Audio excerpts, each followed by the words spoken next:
Okay. Welcome, everybody, to an all-new episode of Much to Do About Nothing, the show where me and Joel blend our love for all things sports and all things geekdom.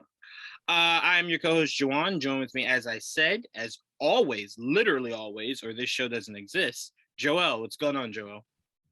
What's up? How you doing? I am pretty good. It's funny. I was actually talking to my sister yesterday, who she forgot last week was the finale of Tommy's show, Force. So I was like, no. Last week was the finale. It's not new this week because Stars is a fucking idiot. We have no power shows until the fall. So she was saying like, damn, I miss Ghost. Like, I wish Ghost was still alive. And I was like, literally everybody on Earth wishes Ghost was still alive. And she was like, if he was still alive, what would he even do? And then, bro, Joel, I pitched to her something that sounds so fucking perfect. I spent all last night not sleeping because I was thinking of a way for that shit to actually happen. So the name of the show, I would call it, would be Political Power. And it's literally about James, James's rise as, lieutenant governor, as he was before he Right. died. Right. And I was saying how you could blend it perfectly is they would obviously tell James that he would have to completely distance himself from his old life, which is easy. Tasha's gone. Tommy's gone. Tommy's mom, we now know, is gone. So there is nothing of his old life except for Tariq. So I said the perfect thing for Ghost to do is to show that he is hard on drug crimes and try to take down his son politically rather than trying to take him down by a bullet or whatever the hell. And I was like, I would actually really fucking love to see that. And you just call it Political Power, where it's like the actual proper direct sequel to Power. And I was like, I kind of would fucking love to see how that shit plays out. See him versus Tate again. I don't know. I just fucking love that idea when we were talking. I was like, fuck, I would have loved to see that shit. But Tariq show is cool, so I can't be that angry. Just saying. It's all right. I'm playing. Joel enjoys it more than he wants to. That's all it is. He watches that show every week and it's just like, I don't like that you exist, but you're not bad. You're not bad. All right, so let's start with some NBA talk, Joel. Obviously, we're in the middle of the playoffs. Nets being the only team without a win, which is shocking because there's a lot of teams that should not have wins. So I think that's the most glaring. I'm enjoying every bit of it. And what I'm enjoying the most about Brooklyn losing, and losing as spectacularly as they've been losing, is that Steve Nash had the gall to step up to a fucking microphone this past weekend and say, I think it's just because Kyrie and Durant are fatigued. I'm sorry. What? That's what you say when you're in the Eastern Conference Finals and you're like, we've had to play them so much, they're fatigued. You can't say that in round one as a 7th seed that they're tired. Huh? What are your thoughts on that, Joel? They're tired. Yeah, no, I don't understand how that's a good excuse at all. Yeah, well, you're the one playing them all those minutes, honestly. So you could have taken care of that yourself. You're also the one that okayed a trade for a player who has not yet played for you. Maybe if Ben Simmons had played, he would have taken some of the rest. He would have given Durant and Kyrie a chance to get some of the rest. Yeah. Yeah, I guess better reserves. You wouldn't have to play them so many minutes, but there you go. I mean, or maybe you're just not using the reserves correctly. I don't know. I mean, you should be good enough to win. It should be. It really should be. But to me, I kind of feel like it's the equivalent of when you get beat, right? It's the equivalent of when teams go, we just had an off night. I feel as though when you say that, you're dismissing the fact that the other team put foots in asses. They just played better than you. It's as simple as that. There is no, oh, we just were off tonight. No, they just played better than you. Because to me, the reason why I said fatigue can't be an excuse is the Nets weren't blown out in any of these games. They were all close games. So what you're telling me is your two superstars were good for 3 quarters, and then the fourth they said, "Ooh, I can't do this. I am beat." Like, what? Well, yeah, after playing the whole game, yeah, and then Kyrie's Like, fasting and all that shit. But again, that's a personal. Kyrie. Yeah, that's a personal choice. No one his said. thing. You know, Yeah, that's his own choice. Right. Again, it's a religion. Me and Joel are not making light of Ramadan. We're just saying that's a personal choice. Like, others have done it. That's all I'm saying. Right. I think they said famously, not Kareem, maybe Kareem. I think they said I think they said Kareem did it.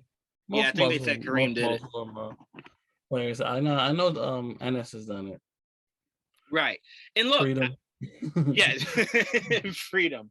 I know it's not.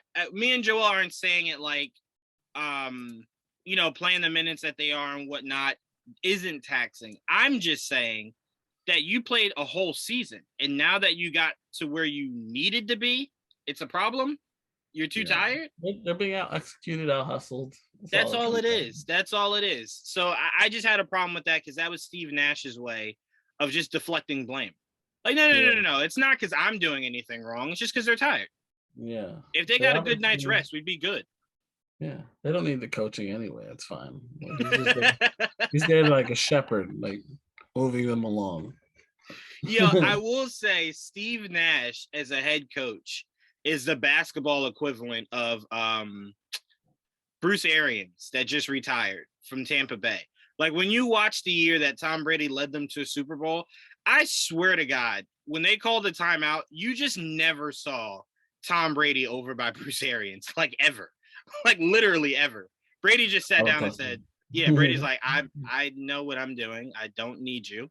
Like, you stay over there. I got this. Who are you? Who are you? Why are you talking to me? I'm the coach, sir. Oh. He's like, we weren't introduced. I apologize. Yeah, he's like, I'm so sorry. No one ever told me who you were. I'm so sorry.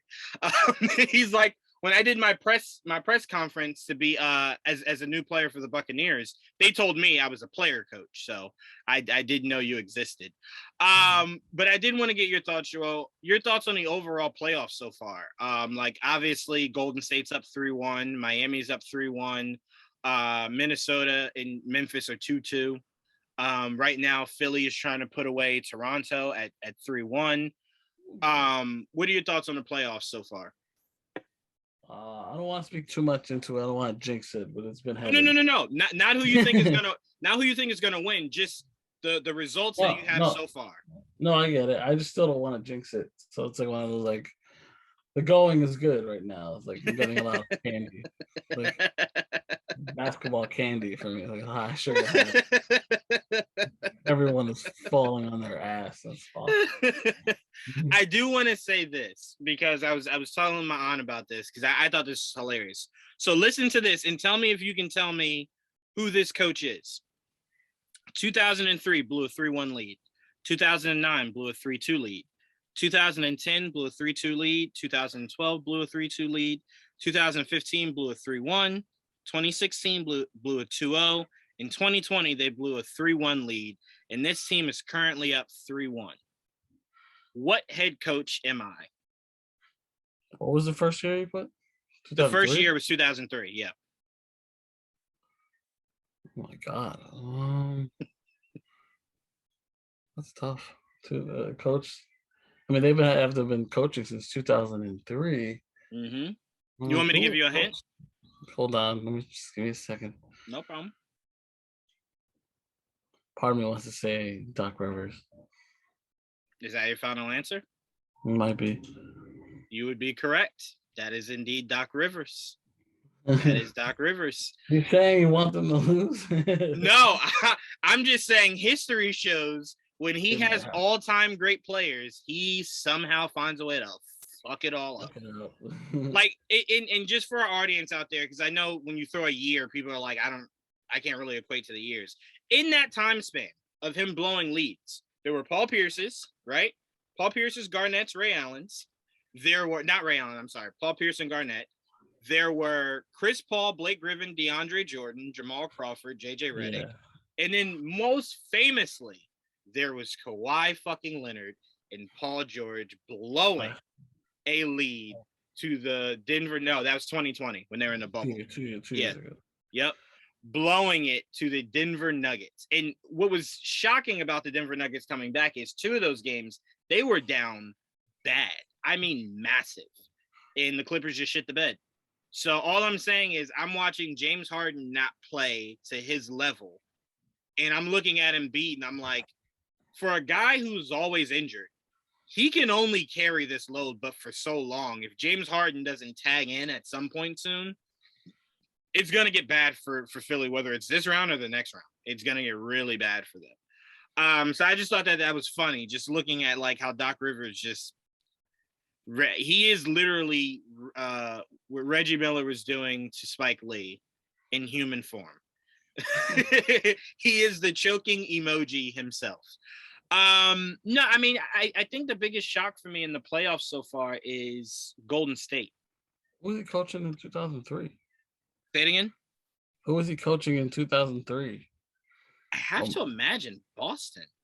Let me see. He wasn't in Boston then. I know he was Orlando's coach, but they sucked. Then that had to have been them. Don't remember. 2003 team. Yeah, you're right. Orlando Magic. Shit, he was coaching the Orlando Magic in 03? From 99 to 03. And I was a year off. He was the Celtics coach the very next year. There you go. Yeah. Oh, I remember him going from Orlando to Boston. I didn't realize he was in Boston that long either. Mother God. Forward to like for a long time. He was Boston coach for a long time. And it's so crazy because we look at Doc as one of the greatest head coaches of all time, right? Like not maybe top 5, but definitely like a top 10, top 15 for sure. And then you spew that. You spew how many times he's fucked up, and then you go, damn, Doc, like making it really hard to keep you here. Like you got to win some of these. You just have to. Well, that's the thing. I didn't even know he made the playoffs for Orlando, so I guess good on him there. It was a 2003 year, so it was his very last year. His very last year there. Yeah. And then in Boston, they sucked until they traded for Garnett and Ray Allen, which was the Kevin Durant. Drafted Rondo. Yeah, and drafted Rondo. Yeah, I remember because they traded away their pick because they had a top pick that year. Mm-hmm.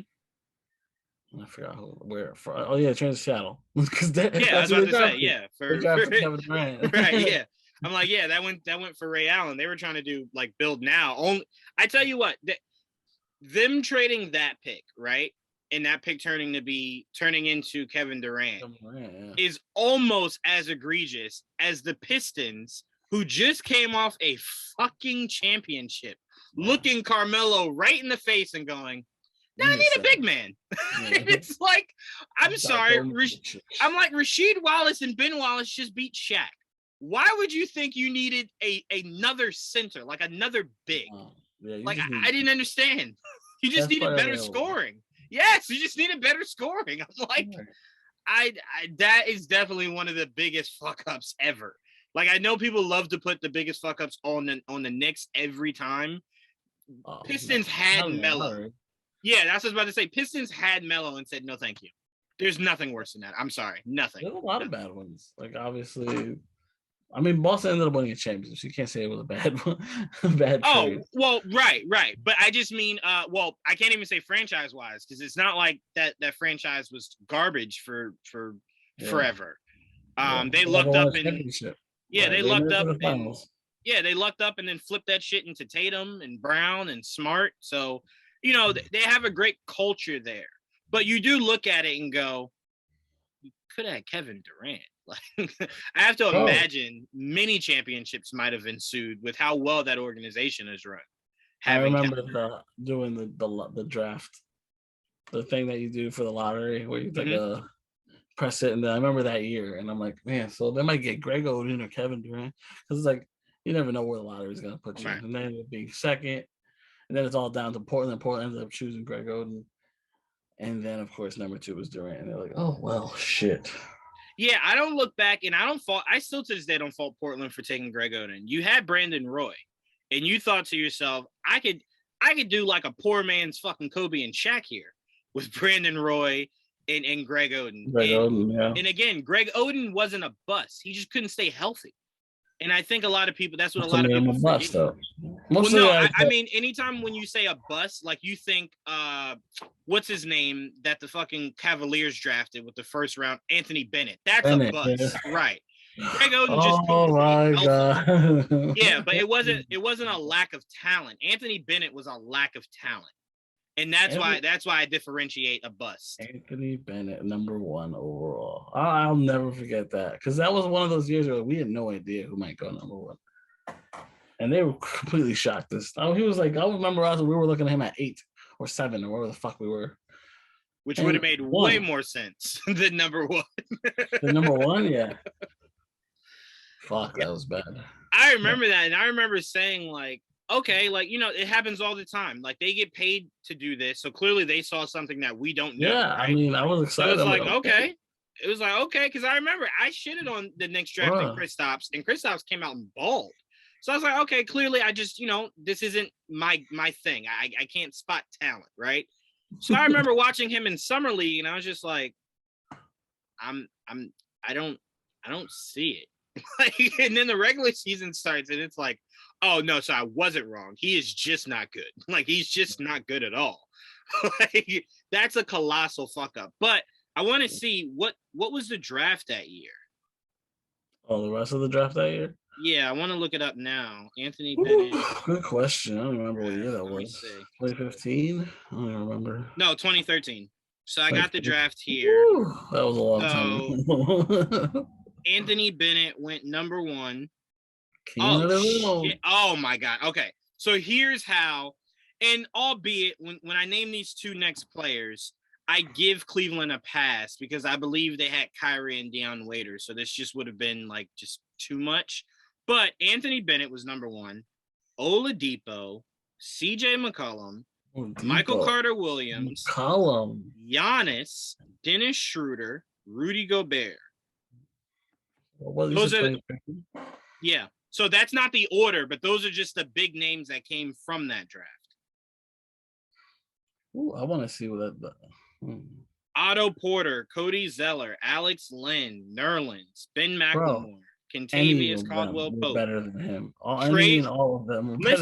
Look, Trey Burke, CJ, Michael Carter Williams, Steven Adams, Kelly Olynyk, Shabazz Muhammad. That was all. Giannis. Yeah, Schroeder, Shane Larkin, Tony Snell, Gorgie Jang, Mason Plumlee, Solomon Hill, Tim Hardaway Jr., Reggie Bullock, Andre Roberson, Rudy Gobert, Alan Crabb, Isaiah Cannon, Glenn Rice Jr., Ray McCollum Jr., Tony Mitchell, Mike Muscala. Yeah, that was a drop off with that guy. Shane Larkin. I like Shane Larkin. He was a Knick for a I enjoyed Shane Larkin a lot. I really did, especially his Michigan days, but I definitely enjoyed Shane Larkin. That was a Tim Hardaway draft. I knew that was a good pick. I don't give a fuck what anyone says. That was a good pick. I don't regret. The only reason I look at that Tim Hardaway pick and cry myself to sleep is that I swear to God, the Knicks can never find good years to be bad.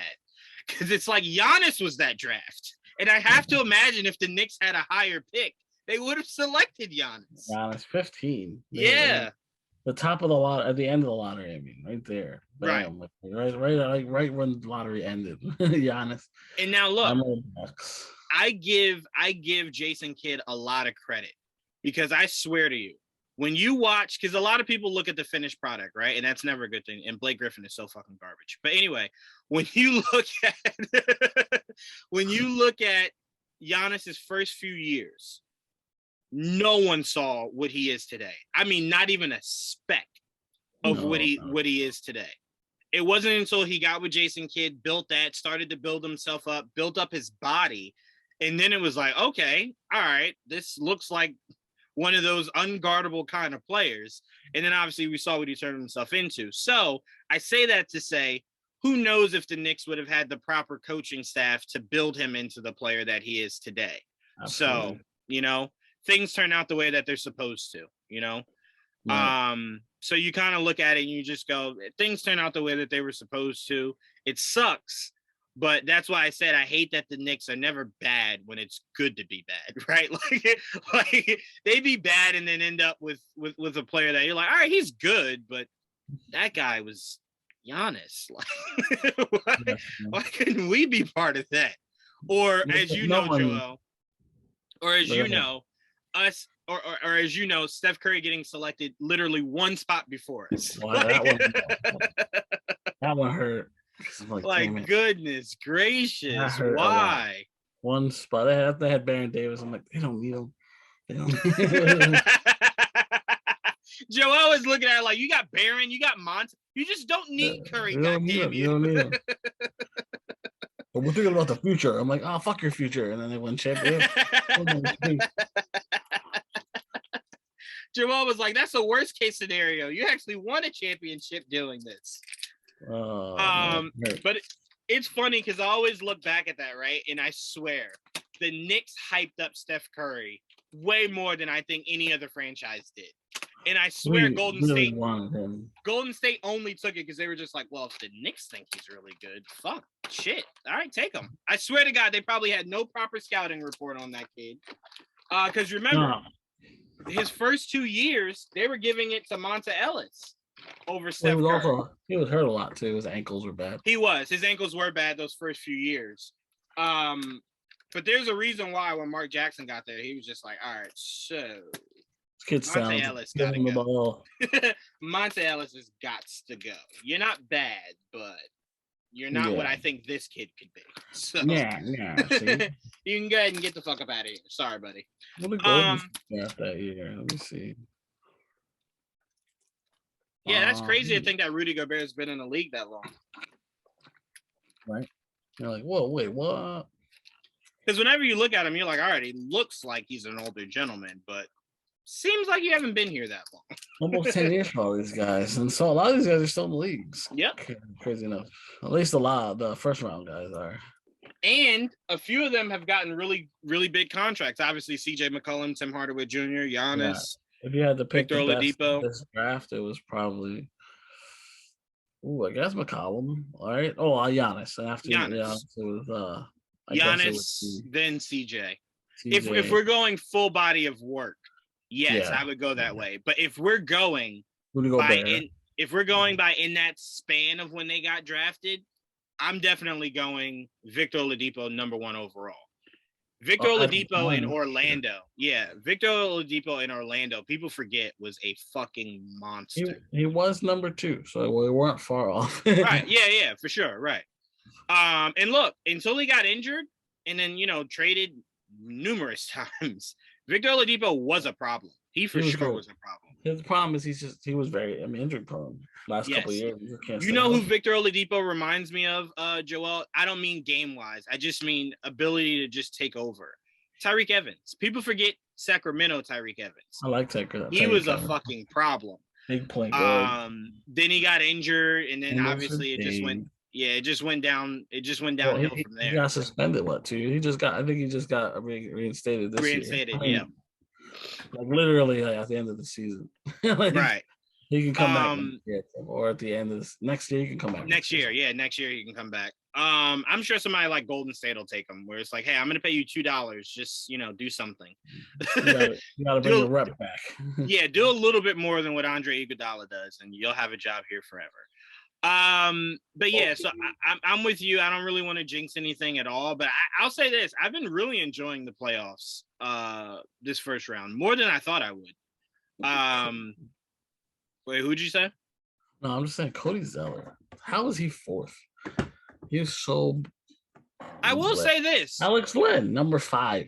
Cody Zeller, Alex Len, no, but Cody Zeller has been he's been a legit dude his entire NBA career. Like, he looks like one of the guys that you solid. Yeah. But he looks like one of those dudes that you're like, all right, clearly you shouldn't still be in the league. But then it's like, no, he's solid, He's solid.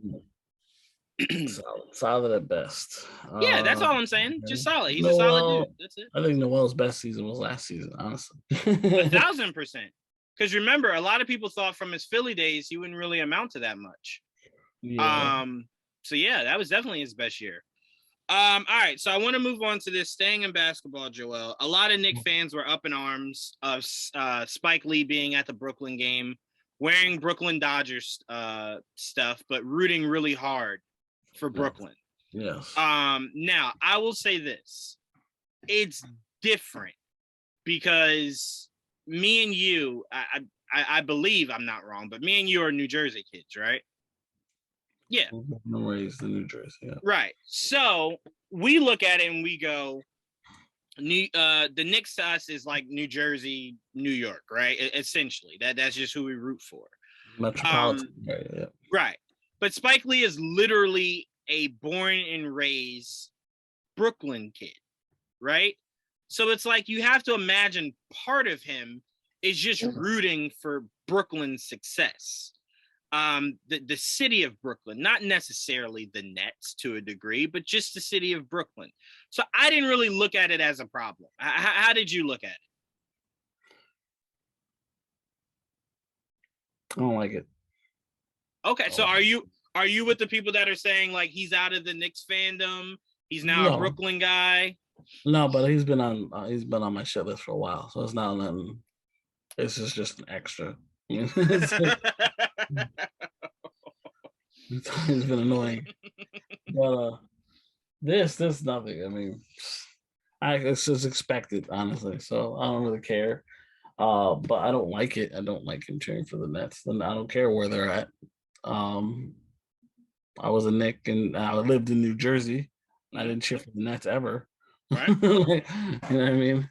Mm-hmm. I'm completely with you. I don't know. It's to me, I told you this before with Stephen A. Smith. I stopped putting stock in celebrities speaking for our fandom. So that's why it just didn't bother me anymore. Because I'm like, I don't look at these celebrities. Michael Rappaport is one that comes to mind that very quickly was ready to jump ship and go to Brooklyn. So I'm like, we see this all the fucking time. We see it. You know, Stephen A. Smith will tell you he's a Giants fan, but roots for the fucking Steelers. And it's like, I don't understand how we keep validating. He's technically a Steelers fan that also roots for the Giants.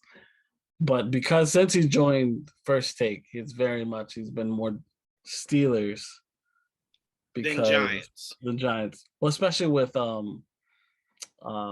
Skip not there. You know, before he would be Steelers Giants. When Skip left, he became just more Steelers because Max took over the Giant fandom. Right. You know what I mean? So he's like, I don't have to sign for the Giants anymore. Right.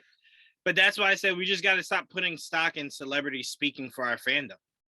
They're fickle. They have relationships and they adhere to those relationships. So that's why it's like, stop looking at, like I tell Knick fans all the time on Twitter, like, bro, why are you watching First Take knowing that he is the fakest Knick fan to ever breathe air? Yeah. Like, just stop giving him your time. You know what time he's on. He's going to shit on the Knicks. He's not going to know anything about what he's talking about when he talks about the Knicks. Neither is Jalen. Neither is Michael Wilbon. So it's like, just stop watching it. Like, bro, there's Knick Fan TV if you want to watch some Knicks. There you go. Watch that. Or if they actually have a Knick fan on, that's different, you know? Then that's all. You know who's perfect, Joel? Monica McNutt. When Monica is on, you can watch Monica. You can watch Monica. She will rep. Regardless, she will rep. But outside of that, it's just like, stop listening to these people that you know are fickle. So that's why when I saw him cheering, it was just like, yeah, that's what these fucking celebrities do. It's what they do. It's just what they do. Some are more loyal than others. But, you know, like this, like you said, it's Brooklyn. So he has a soft spot for them. Mm-hmm. But it's hard for me to say I have a soft spot for a team that. I mean, look, to be fair to your point, Joel, I've never in my life seen Jack Nicholson at a Clippers game. Yeah, exactly. You know what I mean? Some guys are very loyal. Some people became fans later, so they're not like. I didn't hate the Nets as a kid. You know what I mean? That came later on when I went to a Net game. I didn't hate the Nets till they signed these two fucking dickheads. Like I would have no disdain for the Nets. I obviously wouldn't root for them clearly, but but I wouldn't have any disdain for them if they didn't have these two. No, Simple as that. I didn't like them way before that, but that's because that's when I realized my fandom where it was what it was is when I was at a Nets game and they were talking shit and we weren't even playing the Knicks. I mean, well, the Nets weren't playing the Knicks and they were talking shit. And I'm like, that's it. I'm like, I felt offended and I was at a net game, so I was like, no, I know where my true allegiance really is. We know how much the world just loves to do that. They love to do that. So where you're just like, we're man, did you playing the Knicks? Like, why are you talking shit? We see it on sports television all the time where someone's just like, man, did you see Jason Tatum yesterday? Yeah, wish the Knicks had him. What the fuck? Where did that come from? Like, no one said anything about the Knicks. Why did that even come out your mouth? But to your point of fans that are loyal, Ben Stiller. So if you're a Knicks fan and you're looking for a celebrity to lead the way for you, Ben Stiller.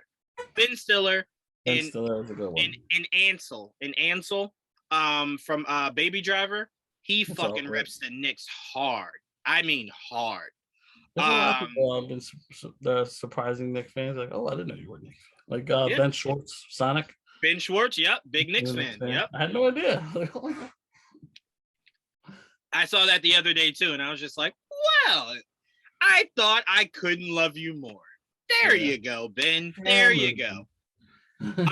So like I said, I know how fickle these people are, so I don't put stock in it really anymore. Mm-hmm. I kind of just look at it and keep going about life, you know. And like, if let's say the Nets lose tonight and get swept, I'm not gonna feel bad. I'll be grinning their ear. But feel bad? I'm gonna fucking do a jig on their grave. Like, but you fucking serious?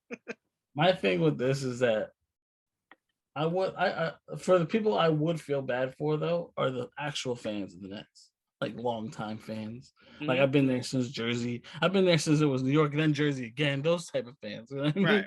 ABA fans. Mm-hmm. I was there when Dr. J was in that. Like that old school. Those guys I feel bad for, not the ones that became fans 2-3 years ago. Right. You know what I mean? Nah, those I don't feel bad at all.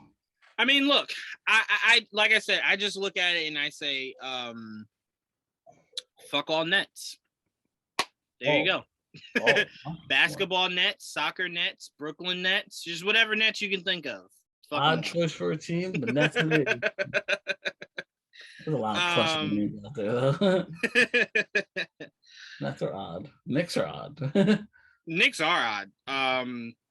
Mainly because I feel like it limits you for what you could do for mascot potential.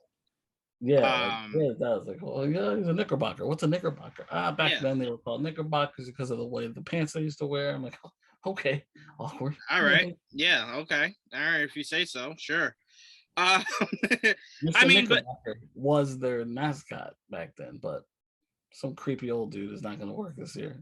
It's not as cute as a leprechaun from the Celtics. Not at all. And I will say, it's not even the weirdest concept. Like Pelicans and the Suns definitely take the cake there. Oh, no. That Pelican the fucking baby. No, their not logo, but their mascot is the fucking crying baby. That, and in the Phoenix Suns mascot being a gorilla when your team's name is Suns. I don't even. Yeah, I don't understand. We actually have them. We don't have an actual mascot. No, but to be fair, do we need one? No. We're our own mascot, if we're being honest. It's the greatest arena to play in. We're our own mascot. We don't need that shit. All right, so we can get out of basketball. I wanted to ask you one quick question about football. I'm excited. It's a big week. Oh, perfect. Because I was just about to ask you: is there anybody that you're looking for the Giants to grab in whatever spot you guys are in? I'm not even sure what spot you guys are in. 5 and 7. 5 and because of the Bears. That's right. Because they trade with the Bears. Gotcha. The Bears gave us their pick. And good thing. What's his name turned out to be as ass as possible in his rookie year. Giant fans are like, yeah, yes, do it, they didn't know what suck ass. That first year, it was like, Trubisky, and then Fields. We'll go back, and they'll go back and forth. No, you skip one. There's another one. Andy Dalton was in there. Last year was between Andy Dalton and Fields. Oh, they my were God. splitting the reps. Yeah, Trubisky had been gone. Oh, He so was already in Buffalo. he was in Buffalo. Yeah, Right. he was in Buffalo. So you're right. It was Dalton and Fields. Yep, it's between those two. Oh yeah, that's what I mean. So like, it worked out for us in our favor. And it was so funny because the Giants and Bears were playing tug of war. So like Giant fans were praying that Andy Dalton was the quarterback because he was horrible. And Bear fans were hoping Justin Fields was the quarterback because anything is better than Andy Dalton. So it was a tug of war of like, no, keep Dalton in. No, take Dalton out. It's like Bears got to do something. New Orleans now. Yes, he is. Yep. But Jameis Winston, I believe, is going to come back super strong and be really good for that team. Yeah, he wouldn't have signed if it would have been. He's definitely going to start if he's healthy. Yeah, and they did a really good thing by taking Taysom Hill and telling him, hey, we're going to put you at a specific position. No more of this quarterback shit. Yeah, I can't wait to see that shit. Like, okay. All right. To be fair, he has that body, right? So he has that lean body that we're seeing some tight ends come in at now, where it's more of like a slimmer build. They're not as big before because some teams don't have right, because some teams don't have the importance of a tight end, the importance of a tight end being blocking. That's numero uno. Yes, I need you to catch the football, but you got to be able to block. So not having that, I think a lot of teams have gone away from that. But anyway, yeah, is there anybody that you're looking for the Giants to get? Specifically, not anybody in particular, but I do want a lineman. I do want an edge rusher. Probably a really good guy, secondary guy, either a safety or corner. I'll take any of that. Tight end, obviously we have no tight end now. Well, we have no good tight end. No offense to the guy. Yeah, because Ingram's not there anymore, right? No, he's in Jacksonville. Yeah. They fucking needed that. Goodness gracious. Yeah. They started their year with Tim Tebow as their tight end. Remember that? Yeah, I remember that. They were in a rush to get somebody come here. Goddamn. No, I like where your head's at for the positional needs. My only positional need is either a cornerback or figuring out what war chest you have to assemble to get Deebo Samuel. That's it. That's my only mindset. That's my only mindset. Even though John Lynch just came out today and said, I find it very hard to believe that we could ever trade Deebo Samuel. And I'm like, no, I've heard that a lot. I've heard that. I believe if you asked the Cleveland Browns last year, like, hey, would you ever trade what's his name? Fucking shit. I just completely forgot the Browns quarterback's name. Which one? The one they're trying to get rid of. Baker Mayfield. Yeah, Baker Mayfield. If you asked the Browns last year, they would have told you there's no way we would trade for Baker Mayfield. Fast forward just a year later, we are trying our hardest to get rid of Baker Mayfield. So I want Deebo Samuel more than I want a cornerback. I don't give a shit. I believe if you just score more points than the other team, it'll all balance itself out. So give me Deebo Samuel to put next to Devontae Parker, Kevin Bourne, and Hunter Henry. Year 2, Mac Jones, Damian Harris in the backfield, Bill Belichick still at courtside. Or not courtside, you know what I'm saying. And I'm good. So that's my draft hopes. Trade it all. Go get Deebo Samuel. That's it. That's all I'm hoping for. Yeah. But you're always looking for a wide receiver. You've been for like 50 years now since I mentioned. Yes, every fucking year, Joel. I'm standing here going, we cannot keep charting Julian Edelman out as our number one receiver and expecting to win Super Bowls. Give me a fucking receiver. That's why he didn't care. We were winning anyway. Fuck, we need a receiver. Because, I mean, I always looked at it and I'm like, it's different when you have Tom Brady. And we found out that, you know, obviously in the last few years of Tom Brady's career, it wasn't that different. But with Tom Brady, he essentially could make spoons and forks a fucking Super Bowl champion. But we don't have Tom Brady. So I need a standout receiver to make my quarterback look better. You know what I'm saying? Mac Jones is not Tom Brady. And I can't say, yeah, just put nickels, pennies, dimes out, and yeah, we'll win a Super Bowl. We'll make it, man. He'll make Nah. it work, right? No, Nah, we don't have that luxury anymore. So yeah, go give me some fucking talent.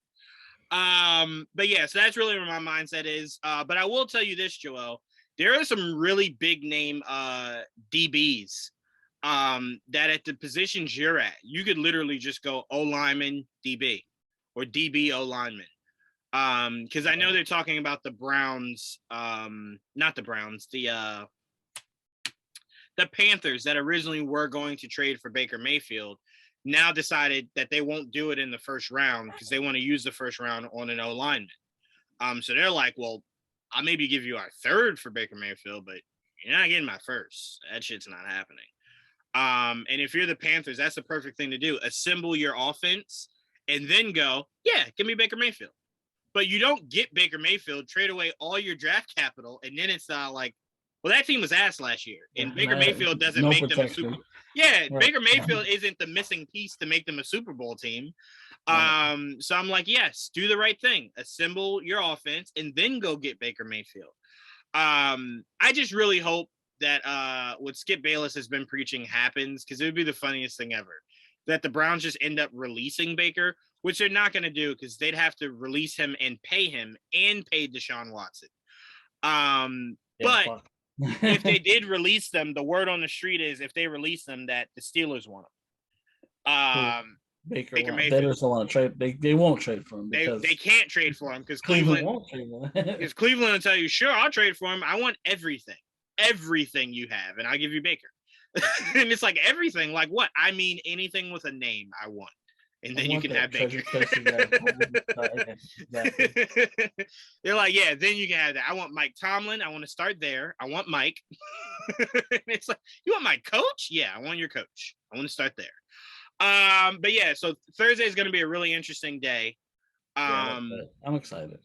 I am too. And I always root for you guys. So I'm really excited to see what you guys can do with those back-to-back. Well, not back-to-back, but essentially back-to-back picks that you got in the first round. It's one in the middle. Like Carolina's just sitting there waiting for us to pick with the old lineman. I can just see the Giants and Carolina just like, all right, so we both want that offensive lineman, right? And it's like, yeah, but I'm gonna get him first. It's like, well, fuck you, buddy. But no, I'm really excited for you guys to see what happens, and I'm also just looking forward to seeing what big trades come out of this draft, because I know the Packers really want Deebo Samuel, but if I'm the 49ers, you have to be out of your fucking mind if you think I'm going to give you Deebo Samuel. Like, the fuck would I do that? You're my rival. Why would I do that? Why would I want to make you better? A lot of people thought it was a fluke that we beat you last year, so you want me to go and make you better? I don't think so. No, thank you. But all right, so to move out of that, let's head into geekdom. I want to talk about, Joel, you were given the best gift with this past week's Young Justice episode. So walk me through your thoughts on this episode, Joel. Well, it was unexpected. I'll say that. Cause I heard, I knew the core was gonna show up in this arc, I guess. Mm-hmm. I just did not expect what we got, which was like when I saw who was there, I was like, what? No, what? No, bro, when I tell you, wow, over. When I tell you, I told her, first thing I did was I'm like, April, did you watch Green Lantern? Like, do you remember watching? She's like, I don't think I finished it. I'm like, well, there's a reference to it in this episode, so you might want to wash up on that. So she's watching the whole season. I'm like, all right, great. I didn't need her to watch everything, but she's like, I don't remember finishing that. I'm like, all right, well, she's gonna finish that, and then she'll get to Young Justice again. I'm like, all right, great. She's almost done with it. She fucking killed it. But I was so shocked because I was like, whoa, are they acknowledging? Is it the same universe? Because they're talking like everything happened. Yeah, like everything happened in the show happened there. And so I'm like, oh my God, they made it canon. They made Young Justice and Green Lantern in the series the same universe. I was like, this show's so baller.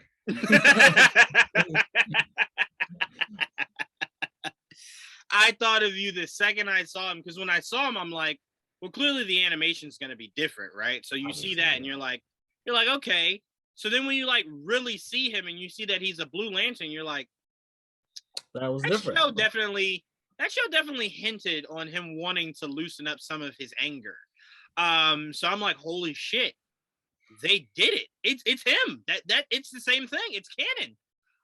But we obviously know that the writer for that specific episode was part of that Green Lantern team, and obviously Greg Wiseman, right? Greg, am I saying his name right? Yes. Okay. All right. Yeah, we know he was part of that team, so I appreciate that. And me and you look for that in more things that get canceled. If it gets canceled, find a way to tie in the really cool shit. Oh, that show, man! Young Justice has done the Lord's work. If you watch that show, has. if you know DC lore at all, there's so many deep cuts in that show. It's ridiculous. Just the characters alone. Forget dialogue. Forget anything else. Just the faces you see is like, who the fuck is? Oh my god, they put him in there. Like shit. So yeah, I really appreciate it. They don't give a fuck. They're like everything's in there. I'm like, oh, everything's in this universe is so large, and they've teased everything almost in that show. I love it. I really do think what they should do with Young Justice, because it to me, I kind of just feel like it's a massive moneymaker. Just expand that universe, break it off into parts, parts, make Young Justice about one core team, right? And then break everything else off into, because like we got different teams. We got obviously Beast Boy's team, that could be a show of its own, right? The OG Young Justice Squad, that could be a show of its own. The actual Justice League could be a show of its own. Like there's so many disposable parts that you could make into its own thing. Yeah, you could definitely have a spin-off of that show with whatever version, whichever team you want. Whichever one you want. An Atlantis show, and it would work. You know what I'm saying? You literally could do anything. Yeah. Whatever you want. I would love a Justice League show because we don't get enough of them. Mm-hmm. But like, man, like I just want it in the same vein of this, because I'm like, I trust these writers. And albeit I'm always an advocate of giving new writers an opportunity to bring a new vision. I'm just very of the mindset of, you don't have to strip this of new parts. The parts you have now are great. Just put them into other uses, right? So that's because you've gotten away from what the core aspect of this show was originally supposed to be, which isn't a bad thing. They're not young anymore. Yeah, well, that, and also the fact that it's not even about that team specifically anymore. Well, this season they broke it down. Every team they focused on a specific, the team that was as it is right now. Mm-hmm. Like let's say 6 members. Right. Even though there's definitely more, but the 6 main members, and they broke, every character has their own arc, and every arc has a different feel. And I'm like, this is fucking next level. They're doing, like you said, they're doing God's work 100%, man. They are keeping that DC light bright. I mean, bright as a motherfucker over there in animation. People that don't know DC, if you watch Young Justice, like you probably got you get good education. 100%. 100%. So I love what they're doing. I love these episodes. I love that Darkseid, and that's what I've always wanted for Darkseid. Like, he just never has a reason to talk. Like, Darkseid will just show up and just nod, and people are like, all right, so he wants you to destroy Earth. How did you get that from the nod? You just have to know Darkseid, bro. The nod, he tells you everything. You don't know him like we do. That's all. Yeah, you don't know him like we do. The nod means everything for us. So no, I've been enjoying it a lot. To me, I want Young Justice to do the one thing animation has never done ever, and that's a continuous run where you're just continuing this show for fucking ever. Like, I want this show to continue for as long as viably possible. Because here's the funny thing, we'll never get tired of it.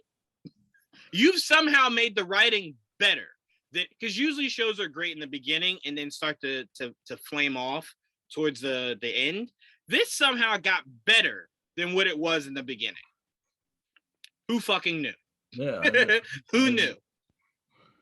It's crazy. The show is amazing. And every year, and now they're allowed to be more adult, and they seem to not have any limits to what they're allowed to say and do. Yep. So it's like, everyone's represented it in a nice, respectable way. It's just it's crazy. My only issue is like, all right, just because they greenlit his movie, I still want to see more Jaime. Like, I think they thought like, oh, his movie got announced. All right, we'll step back. No. Don't step back. Like, give me more. Like, what is he up to? I want to see what he's up to. How's life? How's the family? Like, give me Jaime. What the fuck are y'all doing? Yeah. And me and Joel are watching the greatest thing to happen in American history. The two most pompous pieces of shit in NBA history have been sent home with a resounding 4-0 sweep. That broom was in full effect. This makes me happy. This makes me so happy. Part of me, there's a million smiles in my body right now. It's just everywhere. I'm so happy. I wish I knew Net fans that I could shit on right now. I don't know any Net. I know one. I'm not close with anyone, and not anyone in particular. Yeah, I don't know anyone. Like, God rest his soul, but my grandfather always said, from the day that these two signed, it's never gonna work. It's never gonna work. They're not gonna. I'm like, Grandpa, but you're a Nets fan. Don't you want it to work? I know basketball and it won't work. And I'm like, okay. And I've now watched Kevin Durant and Kyrie be part of this team for 3 years. No, I asked him, like, you're a Nets fan. Wouldn't you want it to work? Wouldn't you want to see your team win a championship? I know basketball and it won't work. They won't win a championship together. And this is now year 3, ending with those two not hoisting I was about to say a Lombardi. Holy shit. Hosting a trophy over their head. So he's definitely looking down like, I fucking told you. I told you it wouldn't work. I told you they couldn't work together. Which is funny because they do work well together, but it just never translates into anything. It's like there's two guys who can score, but they just can't string wins. So it's really fucking interesting. I'm looking at this TNT crew of Shaq, Ernie, Charles, and Kenny, and it makes me sad. Not sad because I think it's bad, but it makes me really sad to know that the future one day will be Draymond, Adam, Candace, and Dwayne Wade. Like Adam Lefko. That's his name. That does Ernie's job on Tuesdays. Yeah, I rarely watch them, so I forget. Yeah, Tuesday is Candace, Shaq, Adam, and Dwayne Wade. But they have a Tuesday. That's why it's like, was it Tuesday? Because usually, Joel, during the Tuesday thing, there's more games on Tuesday too. Right, but it's also still during college March Madness. So a lot of people are watching March Madness than they're watching NBA. Because it's usually by the time March Madness happens, NBA is on their, like, all right, now it's just either positioning or teams that are number 1 or number 2. Are you number 1 or number 2? So it's games that don't have like huge implications. So people tend not to really care. But Draymond did join the TNT broadcasting team. He obviously won't fulfill it until either he retires or just when Warriors aren't playing. So that's why I put Draymond as filling in, is replacing Shaq in the near future. That's gonna really couldn't get replaced ever. I'm like, oh, Shaq. I know, that's what I'm saying. Like, that's what makes me sad, and it doesn't make me sad because I don't trust what the new team would be. It's just the magic that those 4 guys have together. It's something you can't replace that. Like, how does that even look? You know? So that just was like, damn, that's gonna happen one day. And even Charles said it. He said, I'm not trying to do this shit forever. Die sitting next to fucking Shaq. It's like, I don't want that shit. That's fair. That is fair, Charles. All right. To move on.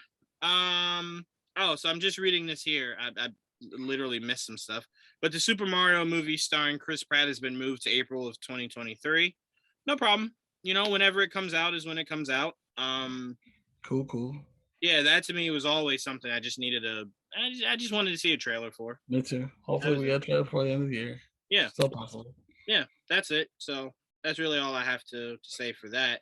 I want to give a huge shout out to Ewan McGregor and Mary Elizabeth Winstead, who have gotten married over this past weekend. Ewan McGregor, look, it's just not fair. You can't marry Mary Elizabeth Winstead and be Obi-Wan. You got to give one of them up. You can't. I'm sorry. The party that's like, she's just gonna have to divorce him. like it's not fair, bro. Like Ben at one point was Batman and dating Ana de Armas. Like, no, you can't do that. You cannot do that. And then you rebound it with J-Lo. Like, no. Back to J-Lo. Yeah, no. You don't get to live life that great. No, hell no. No, thank you. But shout out to them. We wish you guys nothing but happiness. So shout out to you guys. JJ Abrams and his Bad Robot company will produce the live action Hot Wheels movie for Mattel and Warner Brothers.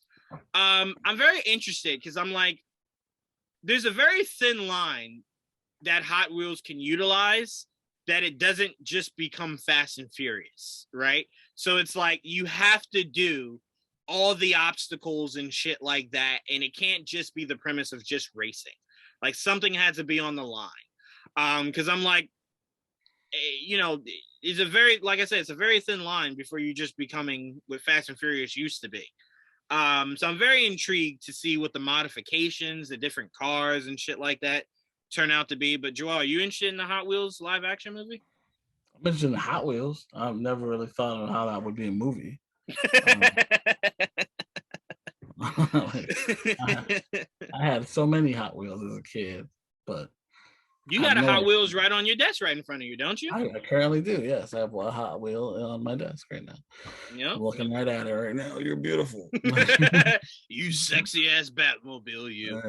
And I had a Bold Batmobile back then too. He won all the races. He was so good. The way you said that, he won all the fucking races. He was brilliant. It's like, who are you racing, Joel? Myself, but that's besides the point. He won every the facts. The point is, Batman always won. Always, Batmobile was the winner. There was a couple of runner-ups different runner-ups, but Batman always won. I did have this really cool hot pink like Firebird. Mm-hmm. Beautiful. That was one of my favorite Hot Wheels. It was a beautiful car. I never did. I never got into Hot Wheels or Legos. Those are the two things like I just never had. Well, you have done nothing but disappoint me today. It's like you're a walking disappointment. You know that, right? I tell you every day, I will never lie to you to seem cool. I will tell you what the exact truth is, no matter what comes with it. You don't seem cool to me ever. So like you don't have to so hard. Yeah, I don't, and again, it wasn't like people would get me Hot Wheels and Legos and I didn't like it. I just never had Legos and Hot Wheels. Like I was more so like I was always action figures. Like I needed action figures, building and all that shit. I was never interested in that. Never. Not interested in creatively building. Nothing of that. Nothing of that. Like I even sucked as a kid at putting the shapes in the right holes. That would get me frustrated. So I'm like, imagining trying to build some shit Lego. No, I would have kicked your imagination. You just build whatever you want. The Legos, just build. I use my imagination just with my action figures. That was all I could handle. I had action figures too. You can have action figures and other things. No, not saying you can't. I'm saying for Juwaan, my imagination only could go as far as what my action figures would do. That was it. That was all. I could only play that. I couldn't do anything else. I couldn't do anything. Toy Story, but with one toy. Right. If I couldn't do like Hi-Ya, I couldn't. Mentally, I couldn't work myself into it. I couldn't. But no, I mean, I've definitely gone over friends' houses that have built like, Lego towers and shit like that. It looks great. And that was always my thing. Like, all right, you built it. Now it looks beautiful, right? And it's like, well, now you won't let anyone play with it because if they knock it down, you got to rebuild it. I'll fuck you up. That was my whole thing. So I'm like, all right, so now I've built it. I can't do anything with it. That would irk my soul. You're not supposed to play with the building. You play with the cars that you make or the people. Right, but don't you have building? You use it. You don't play with it necessarily. Moving it around, you're gonna break it. Yeah, You know what I mean? I needed to be able to play with it, and then I think I was just bad at assembling the tracks for Hot Wheels. I never had tracks. You never I had just tracks? Nope, I never had tracks. I had a whole bunch of fucking cars. Yeah. The floor was my tracks. I never thought about just playing with Hot Wheels without a track. I've That never had, dawned on me. not in my life. They put all. I was a straight. I had drag races out in the hallway. That's all I did. Drag race. Wow. I'm not even trying. And Joel, you know me. I'm not even trying to be fun. I literally always thought like one had to go with the other, and when I couldn't assemble it, I was just like, "Well, fuck it, I'm done. No more." I never thought like, "Oh shit, I just play with it with no fucking track." Ever used a track ever. So wait, so let me ask you. So when you would watch the commercials of like how cool the tracks and shit look, would you go, "Yeah, not for me"? Like, I never cared. I never cared about the track because I always had cars, and it wasn't just Hot Wheels with that Matchbox, you know. So I had like, oh shit, I forgot Matchbox. I had a lot of cars, dude. Well, it was like I was car up and like, down. But I never had, cause I had random people would just give me cars, a lot of hand me downs and shit. Right. So it was like, if I had a new car, I rarely bought new cars. If I did buy new cars, because it was something that was precious. But they were gonna get fucked up because I was just gonna throw them across the floor anyway. So yeah, I think the closest thing to cars I've ever really played with as a kid is, for some strange reason, I don't really know why. I'll ask my mom one day, but my great grandfather used to collect Hess trucks and mail me Hess trucks. He used to always mail me Hess trucks. And they'd be different. Some would come with airplanes. Some would come with helicopters. Yeah. So I'm like, I had like a massive collection of those, and like I would play with those. But even then, I was just like, and that's what's funny now, because like as I got older, I'm very much of that mindset. But my biggest problem was, even when I was a kid, if I can't put someone in it, I don't want it. And fast forward to today, if I couldn't put someone in it, I would not have bought this Batmobile. I needed to be able to put somebody in this fucking thing.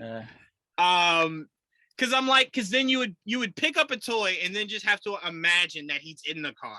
And again, that's creativity that I lacked. I didn't want to put in the hard work for that. Creativity. I didn't have a lot of different variety of toys. So I was like, you know. Yeah, no, I was horrible at that, Joel. I was really fucking bad at that, man. So yeah, but no, I mean, I am interested in seeing what J.J. Abrams and his team does. I'm very curious. Yeah. I mean, because look, I always thought like, what would Speed Racer look like in live action? And albeit, I imagine Speed Racer as a character. As a character, yes. I just meant more so. It's a specific car. Like this, there's so many cars. Oh, right. I see what you're saying. Yeah, where do you start? I see what you're saying. I get you. Yeah. I don't know what kind of is it? What is it going to be like? I don't understand it. I just want to see visually what's the plan. Visually, what's the plan? Because like Hot Wheels, I don't really care about the story or the actors. Hot Wheels is about the cars, right? The cars and the course. So it's like, well, how do you make that visually stunning? Is what my question is. It has to be like Speed Racer, right? And J.J. Abrams, I want to say this because me and Joel have been talking about this for years now, like probably since we've known each other. Stop ducking Voltron, okay? We've always said you'd be perfect to direct a Voltron movie, and you keep fucking ducking it. Stop ducking it to do Hot Wheels. They just announced the Voltron movie recently, didn't they? No, they did, but I've always imagined J.J. Abrams, like what he did with Star Trek. Okay. I was like, yeah, he definitely could fucking do Voltron.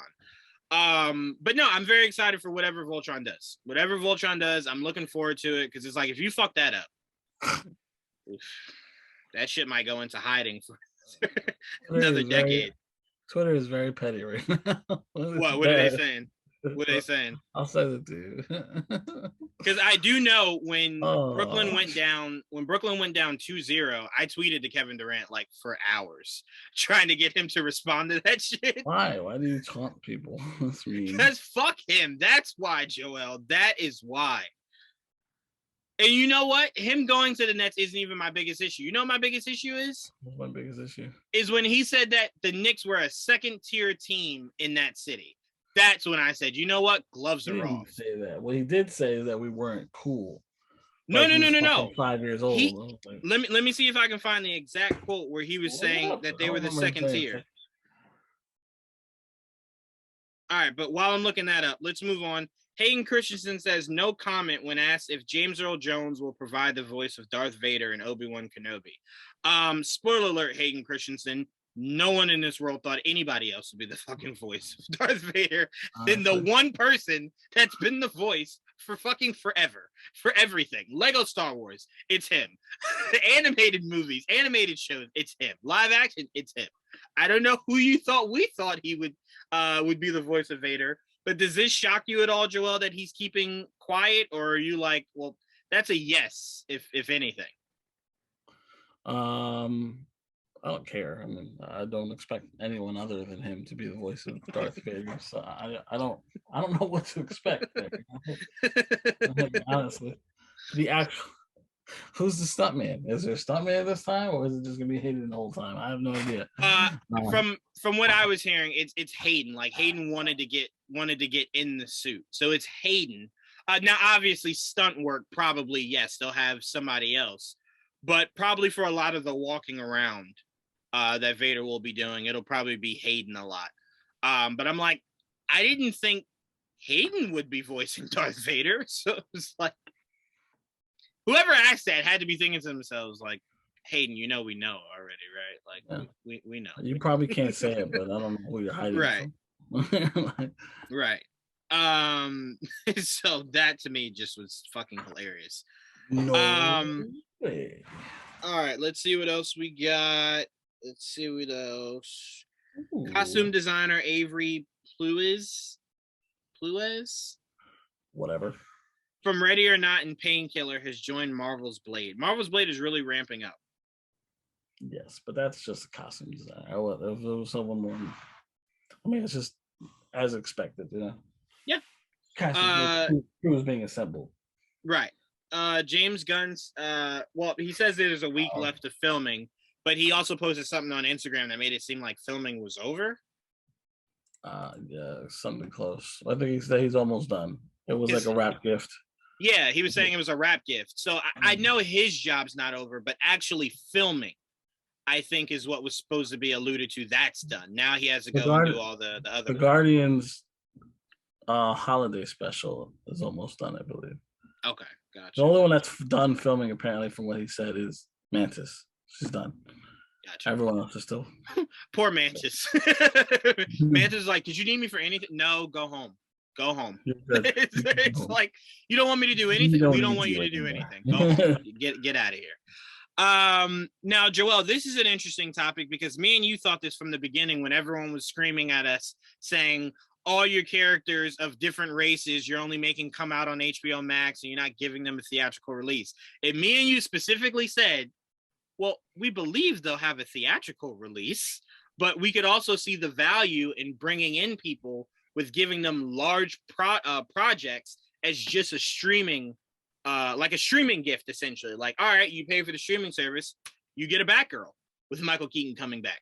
You get a Blue Beetle, you know what I'm saying? But the rumor has it right now that Batgirl might be getting a theatrical run instead of just going straight to HBO Max. We thought when we heard Michael Keaton was going to be, obviously the Batman for her movie, we were like, kind of feel like that screams theatrical. Like, kind of feel like maybe you don't just put Michael Keaton in just an HBO Max movie. Like maybe you open it up a little bit more. So what are your thoughts on this rumor? Whatever. Like whatever they want to do. I don't care if it's HBO Max exclusive or in theaters. I'll be there regardless. Mm-hmm. I'm happy. I was happier for Blue Beetle being theatrical because I felt like that character needs it. Well, I don't think Batgirl needs it, but if they want to, if they feel comfortable, I'm more than happy to see Batgirl get the limelight at some point next year because I don't think it'll be this year if it happens. Because I don't think it should happen until after Flash, and Flash comes out next year. So yeah, Flash comes out next year. Well, wait, when is Batgirl supposed to come out? It was supposed. It didn't have a date. but Oh, it didn't have a date. Okay, it was gotcha. supposed to be, I think, the end of this year at the time, but that's when Flash was still on the docket. Right, and they switch it up because we know Blue Beetle is August. Yeah, so I'm like, I don't think it'll come out before August. So that means it would have to come out like towards the end of the year. Yeah. I mean, let's see. Is there an opening? But while you're looking, I will say I am with you. Regardless of how it was coming out, I was gonna support it. But I kind of feel like if you really thought about it at the time when it was announced, it was looking like the future was you might have to do streaming more than theatrical releases with how everything was going. But now that it's Warner Brothers Discovery, and obviously we're not as bad as we were a year ago or 2 years ago, I can see how Warner Brothers Discovery is like, no, put that shit in theaters. Like, put it in theaters, and then maybe after 45 days, you can put it on HBO Max. But no, it needs its theatrical run. So to me, that made all the sense in the world. And I was preaching that when it was first announced. Like, I have to imagine that will change. Like, that's not set in stone. My only issue is that they wanted to. There was a plan to it. There was supposed to be like 4 theatrical, 4 HBO Max, and you're not gonna have 8 fucking theatrical DC movies come out. 100%. 100%. So you have to make a decision at some point. One of these fucking movies is staying on HBO Max. 100%. And I think that'll just be with way smaller characters. Right. Like the Wonder Twins. Like they're supposed to be movie, like, all right, well, they'll be HBO Max then. Right. Because they're like, I'll hedge my bet with that. But I kind of feel as though they believe Batgirl is very well known. I even believe within mainstream, Batgirl is known. So it's like, yeah, I want to give her a larger opportunity to shine. So I completely get that. Did you find if there was an opening? I don't want to move on you. Excuse me, what? Oh yeah, there's definitely an opening for the end of next year. After Blue Beetle comes out in August. You have an untitled Sony movie, which at this point could be anything. And you have which is in October, and then you have an untitled Marvel movie, but like again, it could be anything next November, which may be Blade, who knows. Right. But as of right now, there's no DC movies at the end of the year, so there's definitely room either in September, at the end of October, and then November, December. There's room. Okay. At least in terms of not non-competition like Marvel. Right. Like I don't know what other movies might be there because I just have DC Marvel movies up here. Yeah, I mean, look, but we know that they don't mind moving around, getting flexible, so they'll do whatever needs to be done. All right, I thought you would like this. We talked about this on Friday's show. Lightyear director says film is canon to Toy Story and was a film Andy watched in the 80s on VHS. Quote, Lightyear is the movie that Andy saw that changed his life. It was Andy's Star Wars. Albeit I believe you believe that this was canon, but how awesome is it to hear how canon it is? Like, this was Andy's Star Wars. Like, this changed his life. This was everything to him. Like, how cool is it hearing that? This transition, I could relate to. This transitioned him from playing with Woody to playing with Buzz. Right. So you're like, I don't know. I've been there. I've definitely been there where I'm playing with this toy. Watch the movie, and now I'm all in on this new toy. Right. I'm like, I've been there. So like, I understand, and I'm like, hey, that's cool because I always wondered what that Buzz Lightyear movie was like. I was like, or whatever that I thought they weren't very clear. I don't think. No, the show they weren't. Movie, so no, they weren't clear. They were just clear that it was essentially like what we know Luke Skywalker to be is what Buzz was for Andy. Yeah, but it was never clarified. It was an electronic toy, like I used battery. You know what I mean? Mm-hmm. Like, where all the other toys were more old school toys. Like, I had so many similar toys. I had the fucking soldiers, the plastic soldiers. I had them. I had a Slinky. It wasn't a Slinky dog, but I had a regular Slinky. Joe's like, it wasn't that, but it was a Slinky. I definitely had plastic dinosaurs. Like I had Mr. Potato Head. I've had Mr. and Mrs. Potato Head. I never had Mrs. Potato Head. Yeah, now they're not Mr. and Mrs. They're just Potato Head, right? Yeah, just Potato Head. The head too. Just the head. No genderless head. It's just genderless potatoes. Genderless head. Fuck. What else did I have? I know you didn't have the fucking Mary Bo Peep. I know you didn't have that. I did not have I did have a pull string doll. It wasn't a cowboy though. It was Pee Wee Herman. I think I had that for like a Batman or something. I can't remember. I had a creepy Pee Wee pull string. That is terrifying. It was. Without even knowing what it looks like or sounds like, that is terrifying. You don't know that is very much terrifying. No. I mean that doll. Like you know how like when they actually crafted it, sometimes looks different than the actual thing. I'm like, without even seeing it, I'm like, without even seeing it, I'm terrified. You kind of look like Dracula. I was like, oh my god, ugh. To look like Dracula and to hear Pee Wee Herman had to be something that's like, no, you got to go. You can't sleep in here with me. I did not have anything that was like Buzz though, because at that point, those were the type of toys that were coming out. Mm-hmm. But was the actual Buzz Lightyear? Was actually Buzz Lightyear, right? But I'm trying to think of. But to be fair for you, Star Wars Return of the Jedi wasn't that far from you, so you could have had like that would have been the equivalent. Is the Luke Skywalker, Darth Vader figures? But not like press a button and shoot a laser. Oh no, not like that. No, not like that. I'm trying to think if I had something that high tech at the time. Oh no, I just meant more so impact, like what he was saying, what Buzz meant to him. Yeah, Star Wars would have been that. I don't think I had Star Wars toys. Did I have Star Wars toys? I don't think I did. I definitely didn't until Phantom Menace. Yeah, well, yeah. When I did have a couple Phantom Menace things, but that was it. Like I just had movies. I don't think I ever actually had Star Wars toys because when I was growing up, there really wasn't a lot. like No, I could definitely see that. Yeah, it was right outside that window. I have to assume. But no, my family went fully into Star Wars. Like we had a Obi-Wan Kenobi Darth Maul dual piggy bank that every time you put a coin in, they would and then start like swinging, playing dun dun dun dun.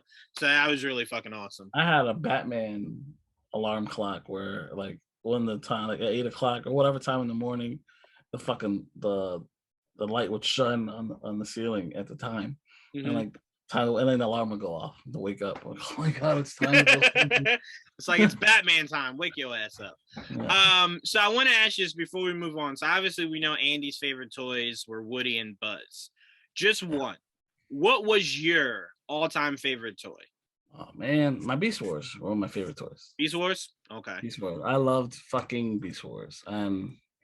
Those are the things I played with to the very end because I don't even know what the fuck they are now, but but I love those things, bro. I had them. I collected mostly just Maximals, but I had so many of them and I transformed them. Those are my favorite toys. Okay. Easily. Yeah. Mine were 3. Mine was my stuffed animal Balto. It was like life size. The fucking thing was huge. I was so small. The fucking thing was huge. I took that thing everywhere. Anything I did, that fucking Balto was in my hands. Also Power Rangers. Anywhere I went, Power Rangers. I had Power Rangers too. I was literally walking around like this anywhere. And like, get away from me. Power Rangers, and then last but not least, very weirdly, but not really weirdly, because again, I was a kid.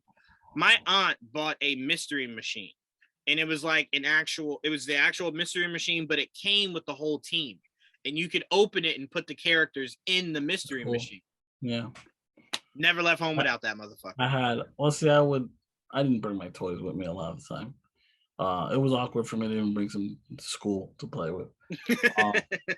Joel's like, you stay at home, bitch. You don't come out the house.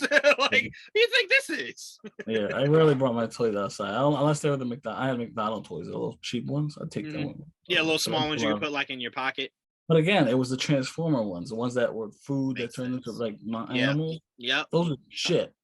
Those are awesome. I remember the hamburger one for that. Yeah. Yeah. I have the pancakes, the hot cakes one, which turned into like a pterodactyl. Shit was crazy. I never got that one.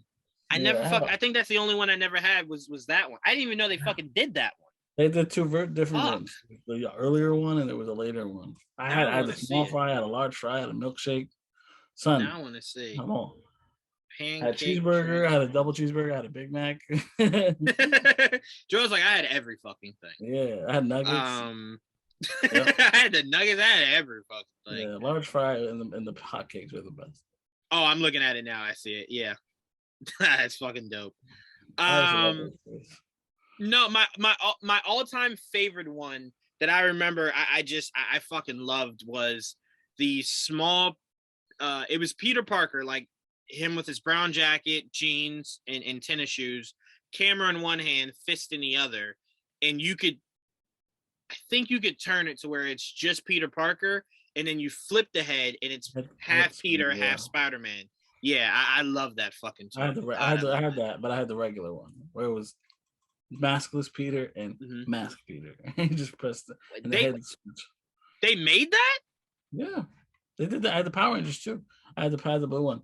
The Power Rangers, the Power Rangers I know, but the Spider-Man one, I've only ever known that it was the Peter and then the half Peter, half Spider-Man. Oh, one I had was like that. I definitely had, and I had a really flexible Spider-Man where he like every joint was fucking movable.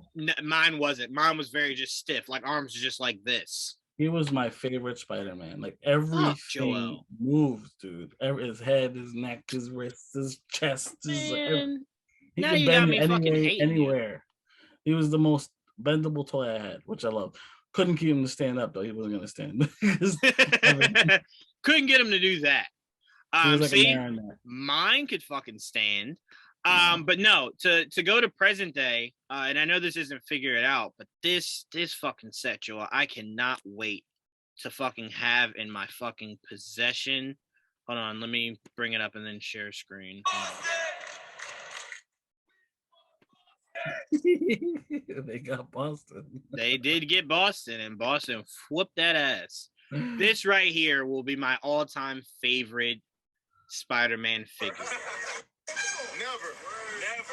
Oh, that's cool. Yeah, I did see these. I cannot wait for this shit to come out, bro. Peter Parker, you really looking forward to Peter Parker? I really, because I have the actual Spider-Man figures. So to me, I always love the concept of having them. It looks cool. Yeah, having them in like, in street clothes, and then, just like, oh, I got the Spider-Man too. And I love this detail. I love that they gave him that. Ah, man, it just sucks that this comes out in December. I hate when Hasbro does that. They showcase the Hawkeye and Moon Knight figures, and then they're like, yeah, they don't come out till March of next year. So you tell me you could... Next year? Yeah, you couldn't have just waited till the end of the year to showcase this shit. Why are you showing me this now?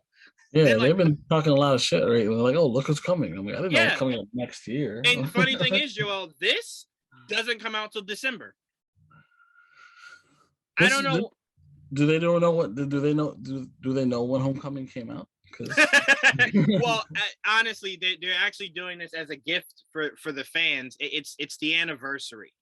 It's the anniversary, so it's coming out on the anniversary of. No. It's just the year. The year is the anniversary, not the specific day. So they did that. They also got the Null and Venom. Null and Venom. Yeah, they have a lot of really cool Spider-Man shit. The Lizard figure, where even the tail is bendable. The tail has articulation. Oh, really? I fucking can't wait for this shit to come out. I hate that it's so fucking far away. All right, let's move on. Now this name, Joel, I cannot pronounce. You're gonna have to help me. Sope Dirisu. I think that was right. Sope Dirisu. Okay. Is rumored to be on Warner Brothers' radar to star as Constantine for HBO Max. Okay. Sure. That's exactly what I said. I'm like, all right. Sure. I mean, Constantine is not a character that I have any like, all right, it has to be this or it has to look like this. Like you have the trench coat, cigarette, undone tie. Yeah. Call it a day. Yeah. I mean, there's a way he dresses. There's a way, right? So there's certain clothes that I'd like to see him in. Right. But yeah, you can. There's nothing about him that needs to be white. If that's what you mean. Yeah, that's what I meant. Yeah. So that's why I was like, okay, cool. Though he's classically blonde and blue-eyed. Oh, the first time I met Constantine, he was black hair and American. So I'm like, dark eyes. Right. So I was lied to from the beginning, but I loved him then. Joel's like, you lied to me, you motherfucker, Jew. I found out John's actually British blonde, wears a brown trench coat. I'm like, really? I like that. Sounds much cooler. Joel's like, that's very interesting because I didn't like the other one. This is interesting. Yeah, he looked too normal with his black suit, but I do love Constantine. He's one of my favorite characters, so I'm very much looking forward to seeing how he's treated in this new movie or whatever adaptation this is. And the way I'm going into it is very much like, I guess it's like a supernatural Luther. Right, 100%. Yeah, no, you're absolutely right. Part of me was just like, damn, Idris Elba was right there. But anyway, right. my biggest question is, yeah, no, I understood that. And he's now Bloodshot or whatever. Bloodsport. Right. My biggest question is this casting part of J.J. Abrams' Dark Universe? I believe it is. As okay. far as I know. So then this is the first domino to fall. Yeah, this would be the first domino to fall, with Zatanna probably coming up after that. So yeah, we've been hearing about a Zatanna project, which feels like for forever, bro. Well, we finally got news on the Zatanna project last year. I remember that specifically, but and that was confirmed by the trades, because when we hear shit, sometimes we hear shit from a random ass fucking website. Like even this isn't from like Deadline or something. This is not a trade, right? So this is all technically a rumor, but here's trustworthy rumors, you know what I mean? Mm-hmm. Yeah. Now I will be honest here. I don't follow it like you do, so I could be completely talking out of my ass. But I do believe them more than I believe most. Yeah, I do. You know? Yeah, I do. I think I forgot who was it. Illuminati. It was Illuminati. They're good. They're pretty good. So I do trust them. I trust their work, and they saying it. It's pretty much probably true. Yeah, I've seen enough. And again, where I give them credit, because a lot of people would just jump the gun. Where I give them credit is listen to what it says.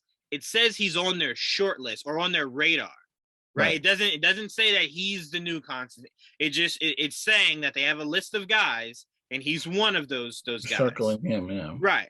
So the reason why I appreciate them structuring it like that is that way. Right, because if it comes out that it's someone else, they weren't wrong, because they usually don't release shortlists anymore. Remember that used to be a big thing. We used to always have a short list from the trades, like these are the people they're looking at. We don't really get that anymore. No. So we'll never know if this is true or not unless he's actually selected. Right.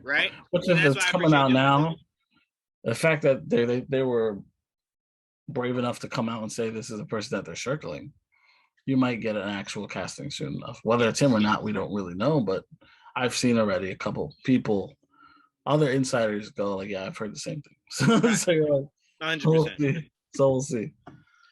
All right. Next up, Netflix is reportedly not moving forward with the sequel to Bright, but their decision has nothing to do with the incident between Will Smith and Chris Rock at the Oscars. That breaks my heart. I love Bright with all my heart, bro. I really did. I really, really, really did. I even like what Bright did as an animated series. So I'm like, I really love that world that what's his name? Why the fuck? David Ayer created. And I was looking forward to seeing more. I love what Will Smith's character did. I love the racial background that story had. I just loved everything about it. And that really fucking sucks, because I enjoyed that movie a lot. Joel, is this one of the things that you're like, okay, cool, whatever? Or like, are you sad that we won't see this story continue? I never expected it to continue. I know they said they were going to, but they've been dragging their feet for a while now, so I just didn't have any faith that they were actually going to move forward with it. So when I'm saying it, just seemed like just using it as a fucking ducking it, you know, like, yeah, throw it in there. Oh, this is why we're not doing it. That's why. I always said to myself, like, because even at the time when they said they were going to green light it, we knew Will Smith was Deadshot. And remember at the time they were talking about doing a Deadshot movie. And then obviously we know how busy Will Smith is. Then the news of Bad Boys 3 came out. Sorry, 3.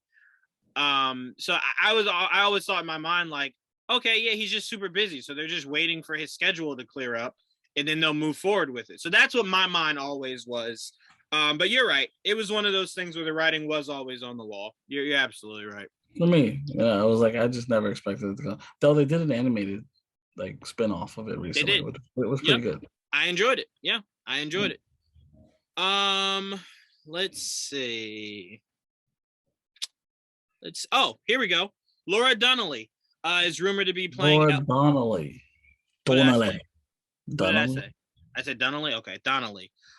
Is rumored to be playing Elsa Bloodstone in Disney Plus's Halloween special Werewolf by Night. I wonder why they keep wording it like that, like not just calling it just another series. Like, why is it exclusive to just being a holiday special?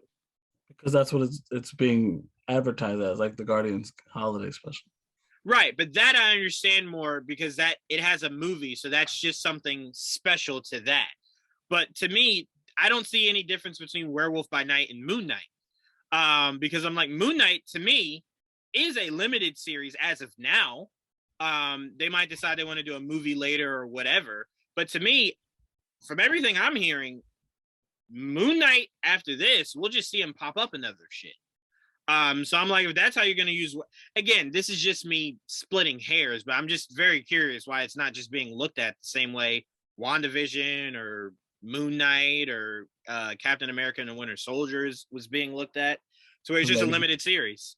Maybe it's not specific to him. You know, we don't. Maybe it's a Halloween special. You know what I mean? Where we see a whole bunch of characters. Yeah, right. Yeah. Okay. And he's just the main focus, or the first one to be casted. You know. Yeah. It's fun. Why, something like that. No, that makes perfect sense. I didn't look at it like that. That actually makes perfect sense because obviously the possibility of Elsa being in it. And it was first when they because she got cast a couple months ago, and they're like, "Oh, she might be the vampire by night." I'm like, "Oh, cool. That'd be interesting." But now it's Elsa. I'm like, "Oh yeah, that's way better." That's way better. And by the way, I gave you a shout out Sunday.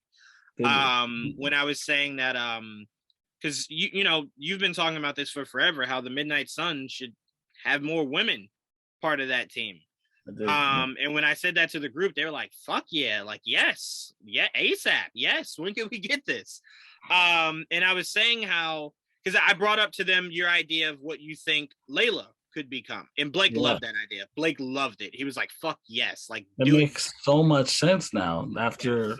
All the writing on the wall, basically. Mm-hmm. And remember, I told you what made that make the most sense outside of anything the show might say or allude to is the fact that almost every series we've got of Disney Plus has made a female character mean a lot more than we thought they would.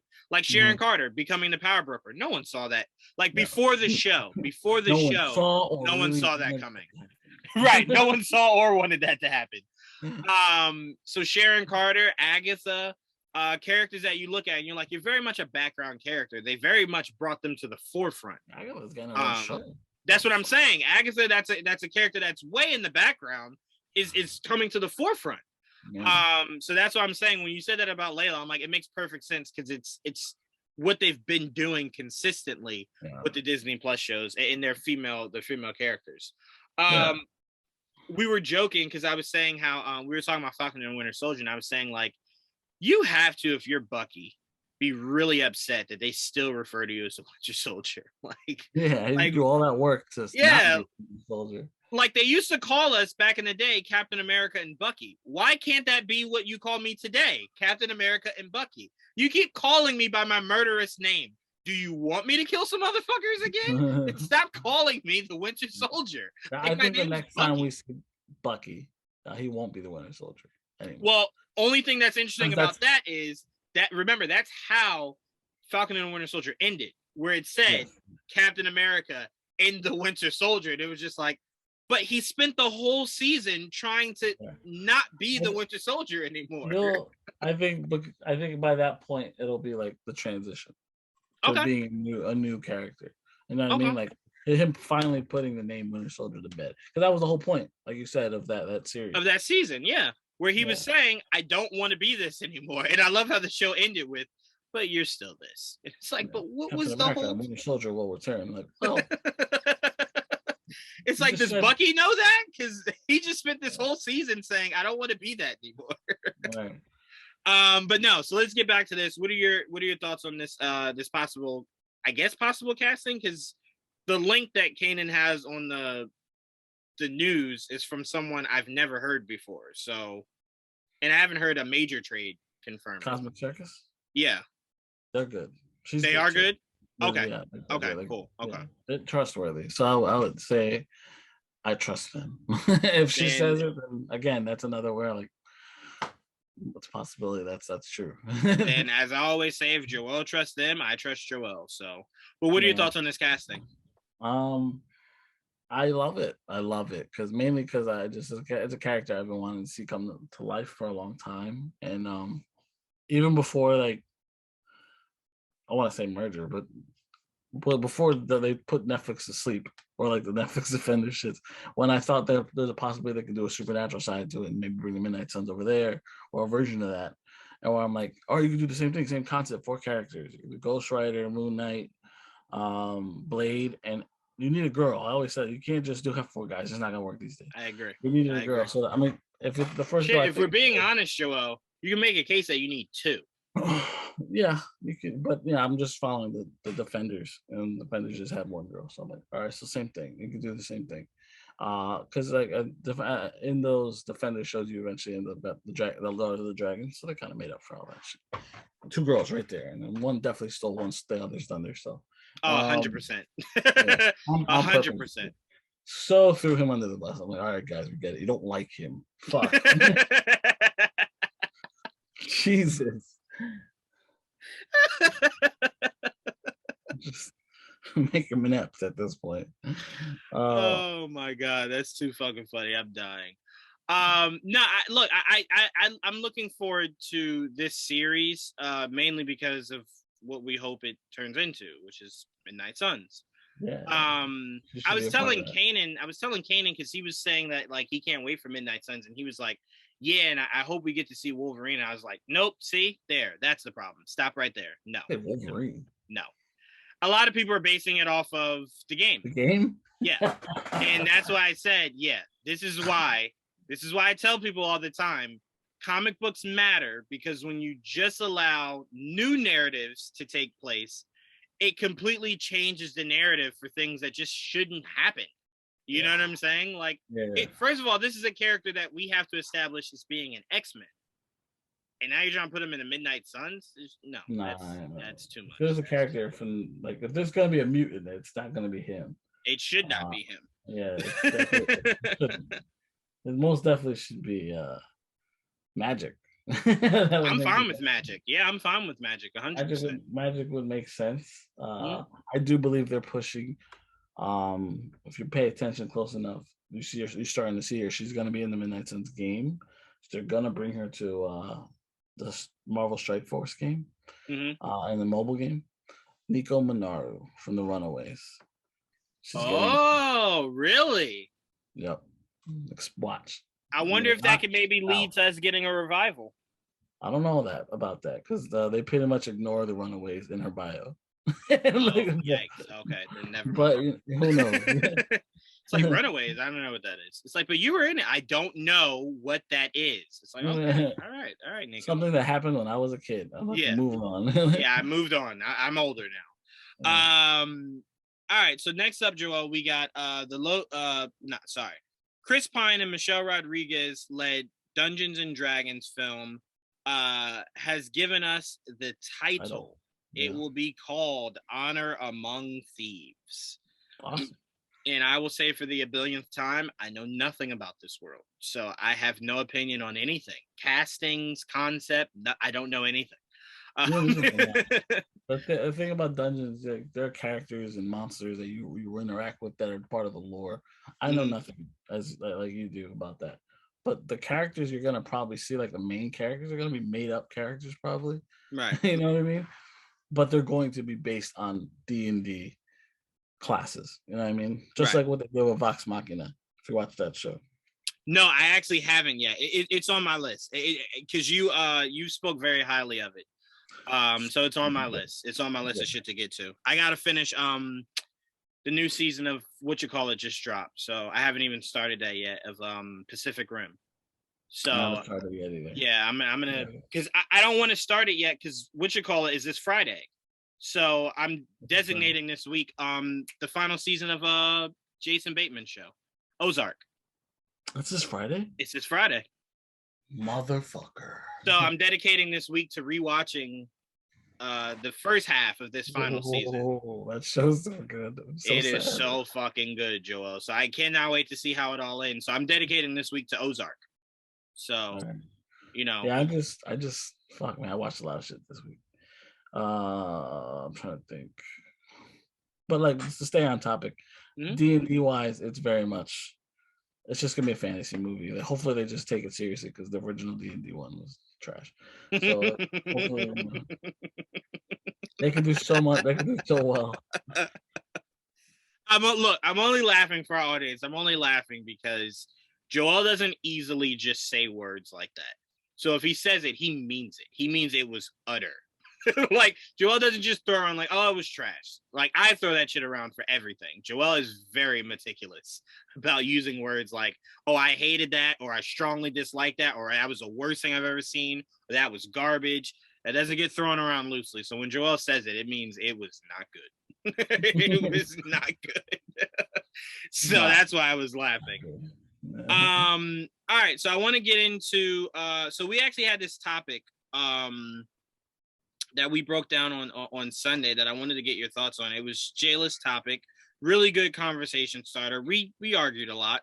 But the conversation was thoughts on, hold on, I want to read it exactly. Oh, what makes a good adaptation and how much to expect from source material? Good question. So Trayvon brought up the Harry Potter world, and he was saying how it seems like they're pushing JK out. So he's really, kind of scared of what the future of Harry Potter looks like, because you don't know, is it going to be taken over by money grabbers or passionate fans of the lore of Harry Potter? Right. So I understood that, and I told him, I said, that's the problem I had with where Star Wars went, is that it didn't have one concise fan that was just taking over the future of Star Wars. It was more so just like, who wants to do it? Anybody step up. Who wants to do this? You come do it. You come do it. And it's like, maybe would have went a different route. I also wouldn't have tacked on the legacy of those legacy characters. I would have just went completely all new. If there's anything I would have kept, I wouldn't have been upset with keeping Kylo being Ben Solo. I just wouldn't have needed to bring in Leia, Han, Chewie, Luke. I would have created something of its own and then brought them in towards the end, like as a final goodbye, rather than them being so important to the nucleus of that whole story.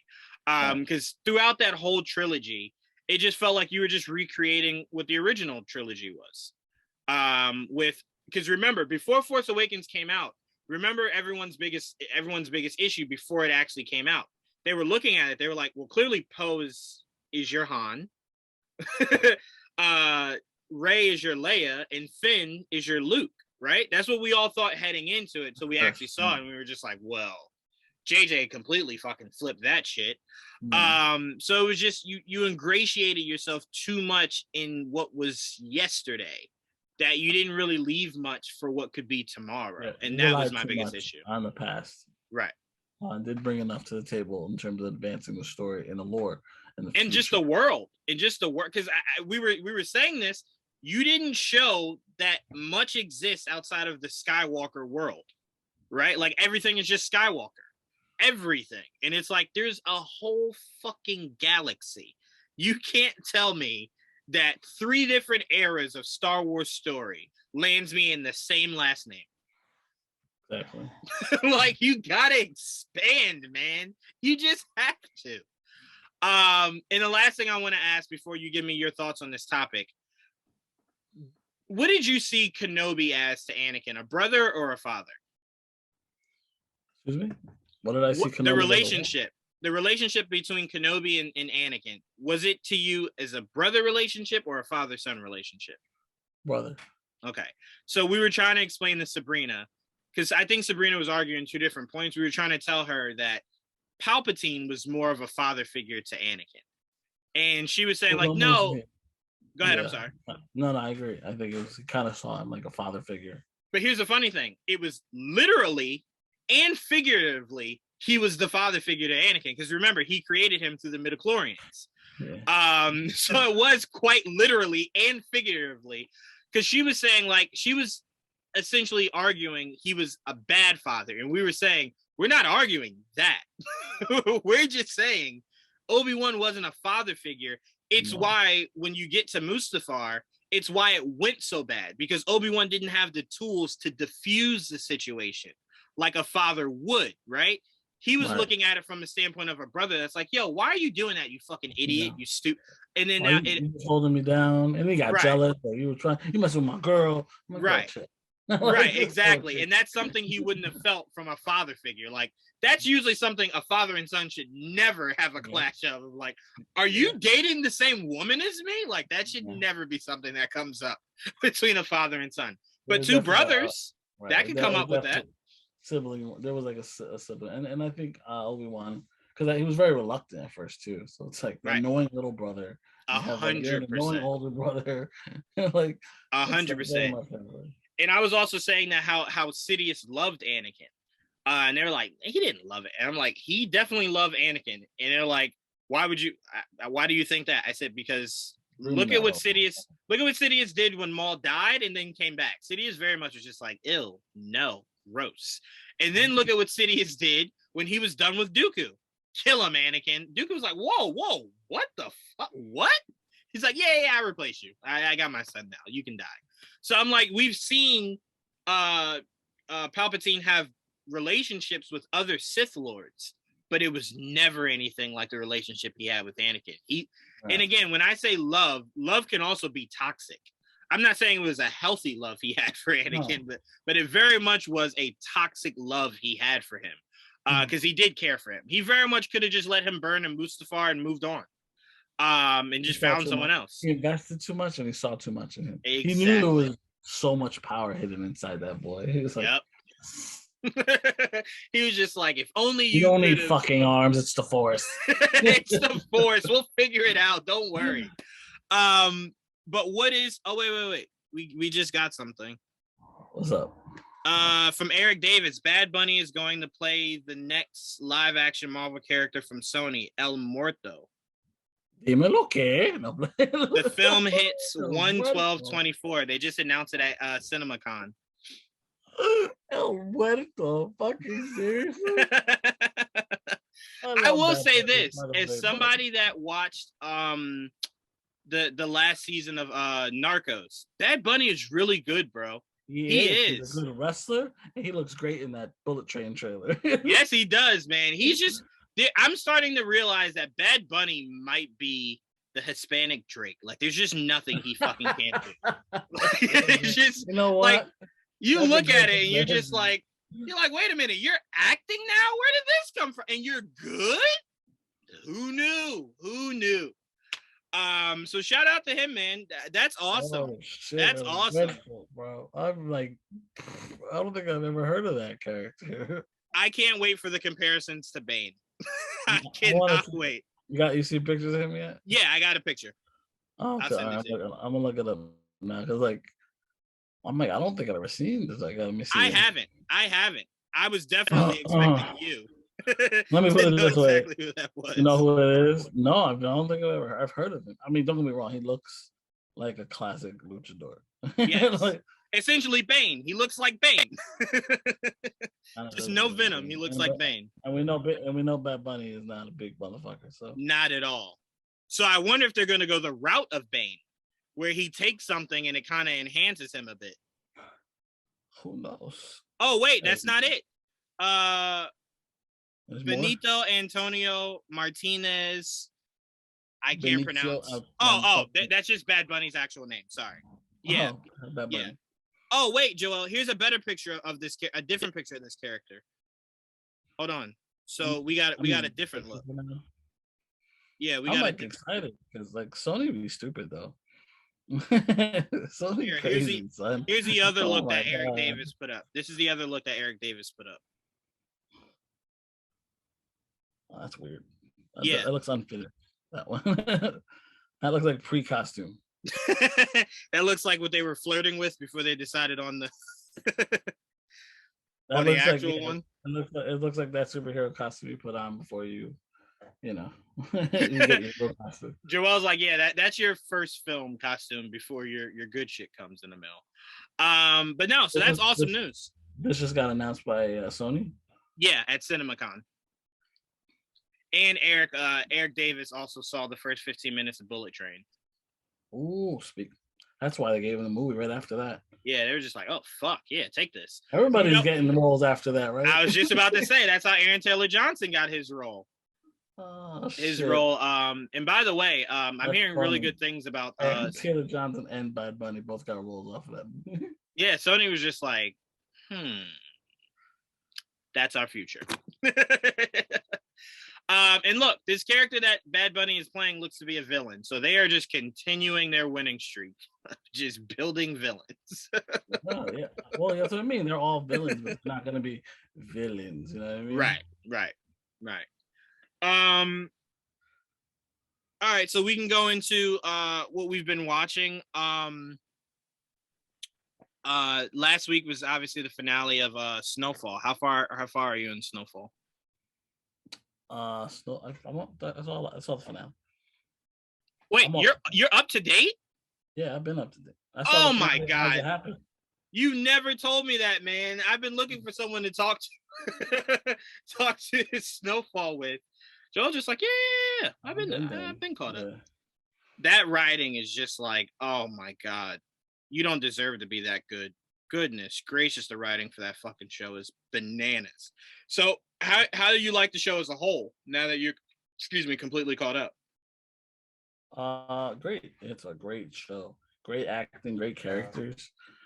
Great actors. I say good actors. Point is great. You did. Joel's like, I'm so flabbergasted by this BadBunny news. Yeah, I'm still like trying to get over this whole Sony something else, bro. So it's really hard for me to focus right now. they take home run swings, bro. They really do.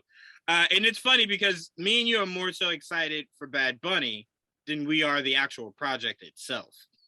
Oh yeah, like, I just support everything BadBunny does, you know. I'm excited that for first of all, a Hispanic hero again, a primary one, one that no one's ever heard of. Right. Even I, who an advocate. Again, he's not a hero. Oh, he will be, but he isn't. This Sony universe of I don't even know where to start. It's crazy. It's crazy times. Yeah, goodness gracious, oh my goodness, this is just one of those things where it's like, oh my god, this is gonna be so much fun. Yeah, so much goddamn fun. I cannot wait. Was there more news? I missed it. Was that it? Well, that was the biggest thing. Now they're on stage. Phil Lord and Chris Miller are on stage to talk Spider-Man Across the Spider-Verse. Quote, the sequel is way, way, way bigger than the last one. It's the largest crew of an animated movie ever, says Chris Miller. The film has 240 characters. The first film only had 40, and it takes place on 6 different universes. Yeah. Okay. I like it a lot. 240 characters. Goodness gracious. They can't all be important. Right? No, of course not. It just can't. No. It just cannot all be important. This cannot be interesting. All right. So I finished Snowfall. I really fucking love that show, man. Just great all the way around. And look, I love the first 2 episodes of the returning Mayans. Oh my god, Mayans is great. Goodness gracious, Mayans is great, man. How dare they be so fucking good? Bro, at this point, I'm starting the challenge in my head. Is this show better than Sons of Anarchy? And you know how deeply I love Sons of Anarchy. It didn't start that way, though. I'll say that. No, not at all. Not at all. But to be fair, I'll say this, Joel, to be fair, I didn't watch Sons of Anarchy when it first started. I didn't watch it till it was completely done, and I was watching it on Netflix. My dad had said, like, oh, you should fucking watch that show. So I can't really equate it to real time, because when you could watch something straightforward, right? Yes. When people get it in breaks, it kind of hits differently. So for me, looking at it, it's like, I'm kind of looking at it differently here, but I really feel passionate about Mayans, man. It's just like, how dare you be so fucking good, like, you piece of shit. Have a bad episode, you piece of shit. But no, I'm really enjoying it a lot. So I can't wait for this week's episode. Oh, tomorrow's episode, actually. Fucking forgot it was Monday. All right, what else do we got, Joel? Is there anything else? So much stuff. I'm just trying to get to know this new character. You know? We could talk the newest episode of Halo. Okay. Oh wow, look, they have the thing here. They have the what? The picture from CinemaCon promoting the movie. Oh, okay. He came out? No, he did. I think he did. But it's just a picture of it says El Muerto, gives the date, and it has like the pictures of the character in the back. I am really proud of myself that I did not butcher that name. I didn't nail it. Yeah, I didn't nail it, but I didn't butcher it. And to know Juwaan is to know that I will butcher the hell out of a name. So I'm pretty proud of myself. I'm pretty proud of myself there. But Halo, it was a solid episode. The ending of that episode was fucking epic. But now I'm starting to see that this show, it's like, all right, we understand that you're going to take the helmet off. We get it. But the amount of times and for the things he was taking the helmet off for in this episode were just jarring. He legit, Joel said, do you guys see that? And he's like, what? Wait. You're talking about Halo? Yeah, I'm talking about Halo. I didn't watch the last episode yet. Oh, okay. No problem. All right, no problem. So, no problem. All right, no problem. What happened was I watched last week and I realized I missed the following week. So I did not know that happened. Oh my god. Okay, no problem. We'll talk about it. We'll talk about it next week when we can talk about the last 3 episodes. I was gonna watch it today, but I didn't get a chance to. But I will, because I'm intrigued by what the fuck. It's finally getting a little more interesting. Shout out to Kanan. I fucking love Kanan. Kanan said, "Did anybody have El Muerto on their bingo card of Sony Marvel movies you wanted to see made?" No, but we were always talking shit like, bro, who? Well, they're giving us who. Stop asking. They're gonna give this. They are giving us who. And look, if they look, I've always said this. I feel as though they have not, and I haven't seen Morbius, so I don't count that. I haven't seen Morbius. I still haven't seen Morbius. I don't feel as though they've made a bad movie. They haven't made great movies, but I don't feel as though they've made a bad. And again, I have not seen Morbius. I've been entertained. I can't really argue with you there. Again, most of my least favorite parts of Morbius are the post-credit scenes. So that's really all I hear people talk about. Like, I do hear people say that the whole movie, in their opinion, was bad. But I mainly hear people saying it was the end credit scenes. I was just like, you ended good. You didn't have to do that. Yeah. It was a fun movie. I enjoyed it. I enjoyed the movie for what it was. I liked the CGI in the movie. So I didn't hate Morbius by any means, but yeah, bro, like we've seen Venom and Venom 2, Carnage, and they're all in. These motherfuckers won't stop. They will not stop, man. Goodness gracious. We've seen pictures of him in as Craven already. I'm liking what I'm seeing. He looks great. I look forward to seeing what the fuck that turned into. Madam Web now has a date. We've heard rumors about what it might be about. We'll see. Excuse. No. I was trying to blow something off my keyboard. Sorry. Yeah. No, I forgot because I have the headphones on. It probably sounds a lot sharper. But no, go ahead. I'm sorry. What? No. This fucking Madam Web movie. I think it will be about Julia Carpenter. Apparently, it's gonna be a Julia Carpenter, and it's gonna have. I don't want to get into I don't know if they're true, so I don't want to go too far into it. If an actress gets casted that's similar to what I've heard, then I will go forward with it. Okay. But as of right now, it seems. My mindset. As long as it's not an old fucking woman in a chair, I can conjure up some excitement for this film. I do believe it's going to be like a passing of the torch. Like, she's old, she can't do shit anymore. I'm going to hand down my powers to the next in line, which will be Julia. Like it happens in the comic book. You know what I mean? And as a character I know, Julia I grew up with, I know Julia. Well, Julia's the first Spider-Woman I've ever heard of, which is funny. Is Jessica the first one I've heard of? I think so. I think you watched Iron Man as a kid, then it would be Julia. I did, but I don't remember it, so I don't want to claim that. You keep saying that, but I'm like, you watched Iron Man. I did. You know, I watched that shit religiously. No. You're absolutely right. She was in it. I just didn't remember the name. I didn't remember the name, is what I'm saying. That character is Julia Carpenter, who is Spider-Woman of that time. She wore black and white. They're all the whole thing. This whole Madam Web movie is gonna be full of characters that were named Spider-Woman at one point, but the movie will not be called Spider-Woman. Because that will be saved for Jessica Drew eventually in the future. Right. That Feige is supposed to be producing. That's why I think it will be. It's in the MCU. Because it doesn't see. Because they're using a whole bunch of Spider-Woman and leaving Jessica out. Does that make any sense? No. You know what I mean? No. Right? No. Makes no and none sense. of them are going to be called Spider-Woman, it seems. So I'm like, all right, so the Spider-Woman we might get, that is Jessica, might actually be in the MCU like we thought. Right. Yeah.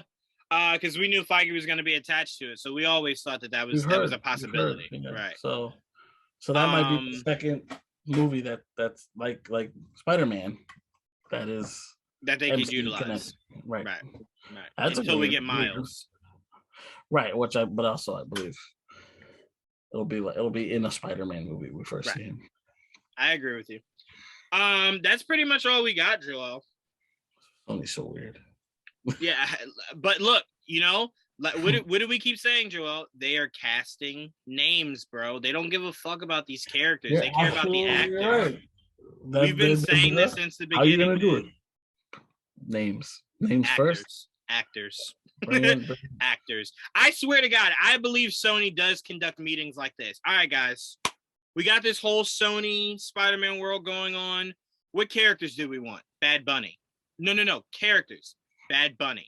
It's like, okay, that's the actor, but what's the character? We'll figure out the character later. Just go sign Bad Bunny, and then we'll figure out the rest later. It's like, that's weird, but okay, all right. You have a pretty good track record, I guess.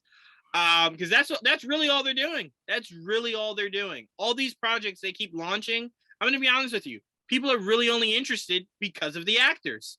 They're either really interested or only dislike it because of the actors. So that's where the conversation's coming from. The characters, most of us are like, who? Okay, but you did get Aaron Taylor Johnson to play him. So, all right. Like, I'm intrigued.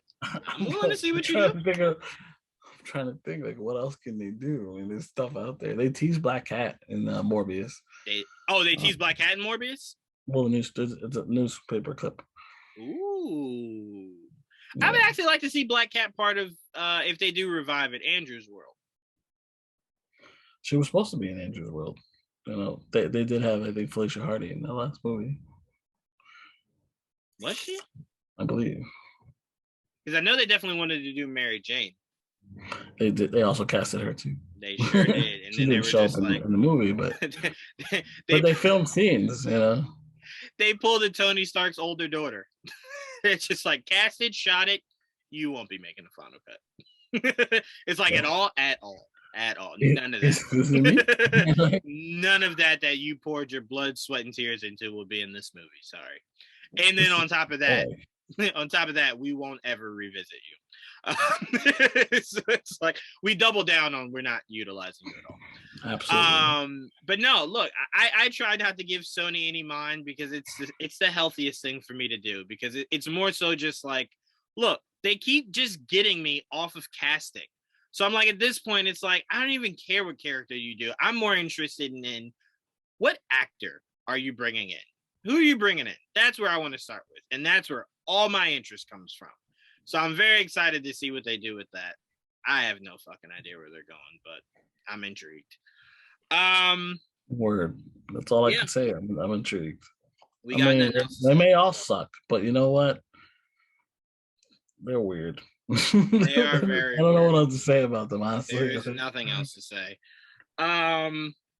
We were talking about Sunday. I asked everybody what their expectations are or what they're looking forward to seeing from this week's episode of Moon Knight. Is there anything specific you want to see in this episode? Moon Knight. I would like to, if it's possible, I'd like to see Moon Knight. I'm only laughing because that was Trayvon's answer, and my response was, Trayvon, you only had one episode with no Moon Knight. You're gonna get Moon Knight back. That first episode, he was in it for like a minute. That's not even fair. I mean, yes. But when he showed up, it was like, all right, yeah, that's pretty fucking cool. Well, that was my problem. The first episode, I swore I saw most of that the first episode in the trailers. So by the time the episode ended, I'm like, oh, I really got like a half hour of this, or whatever, maybe 20 minutes of new footage. People are theorizing that at CinemaCon tomorrow, Matt Reeves is going to come out and announce Batman 2. Quite possible. I mean, they gave us El Muerto today, so nothing's off the table. Nothing's off the table. I will say what I'm looking forward to at CinemaCon. We can talk CinemaCon before we get out of here. What I'm looking forward to, honestly, is more information about wow. So remember, this is off topic really quickly, but remember we were talking about how they changed Elias. Yes, I'm watching him. Yes, I'm watching him wrestle, and it looks like they're making him like the Ultimate Warrior. I saw that. He had tassels on his arms. Yeah, but not even that. Just seeing his move set, like he was benching a guy like this, like doing this, and it's like, all right, that's weird, but okay. But anyway, to get back to CinemaCon, I want to see more information about King Kong versus Godzilla Part 2. Yeah, if there is anything. No, remember we got from a major trade that they are doing a sequel to it, and I think it's supposed to film this year. So I just want more information, like what characters are you looking to bring in? Mothra, is Mothra coming back? Like I just want to hear more information about it. I want to hear more monsters, less humans. That's what I want to hear announced at CinemaCon for that. But you're just looking forward to what DC's going to be doing? Yes. Whatever DC does, I'm looking forward to DC stuff because I just want to know what they show, what they say. Do I not have USA anymore? Did they take that away from me? Joel's like, did you rob me? Yeah, I mean, because I have to imagine they'll get a teaser. They will, not the world. They will get a teaser for Batgirl. I have to imagine. They'll get a teaser for Batgirl. That would be cool. No, I got USA. Cool. Because remember when Spider-Man Homecoming? No, not Homecoming. What was the second one? Was it Homecoming? No, Homecoming was the first one. What was the second one? Far From Home. When Far From Home, remember they hadn't even really started filming, but at CinemaCon they released the flip book where they were showing the audience the stills and stuff of what it's gonna look like and the concept of what they're gonna be doing. So I'm like, Batgirl has actually finished filming. So I'm like, it is finished filming. Yeah. So I'm like, they should actually have footage to showcase. Oh, there should be at least like a something for the people there. Right. I'm like, at least a teaser. Even we haven't got a Black Adam trailer either, so hopefully they get the first one. Yeah, Black Adam, Shazam, Flash. Even though it was pushed back, you could still showcase a teaser trailer for it. Oh yeah, I mean, I don't know if we'll get it, but no. Everything I'm saying is what I think they will get. I don't think it'll be something shown to us anytime soon. I'm also trying to think. Blue Beetle. I would love to see the actual suit. Yes, anything with Blue Beetle would be nice, considering you gave us most of the casting already. So. Yeah, I mean, I think they pretty much rounded out the casting. I think they rounded out Jaime's family, George Lopez. I can't really remember who else, but they rounded out. Yeah, I think they rounded out that cast. So at this point, now it should just be heading into filming soon. But there's no way he hasn't tried on that suit already. So that's why I'm saying I would at least like a look at the suit. What else? We also could maybe look forward to Titan season 4. Titan season 4. I mean, maybe they could just talk about it. Maybe it doesn't have to be because they're still filming. They're very. They are, but I don't know if it's TV. It might just be movies. Oh, but. I see what you're saying. Yes, duh, Juwaan. It's called CinemaCon. Yeah, duh. Yeah. So yeah, that's really it for movie wise for DC. If Warner Brothers is there, so yeah, it would be DC stuff. Like you said, everything you just mentioned in Aquaman, stuff like that. Right. Also John Wick 4. I want to see that trailer. John Wick 4. Yeah. Yeah. There was posters of that out there. Mm-hmm. There was something else that got posters. Oh, Expendables 4. I was like, bro, I was looking at that lineup. I was just like, I'm like excited. Why? How is 50 Cent in this? like, I'm very curious to see how they utilize him because I wasn't sure if I saw Terry Crews' name at all. But he's rubbed me the wrong way for a while, so I'm like, I would not be upset if Curtis replaced him. I'm just curious to see where they go. That's really all. I look at Expendables the way people look at Sony. Like, I'm just curious to see what you do next. I have no thoughts, good or bad. Just what are you gonna do?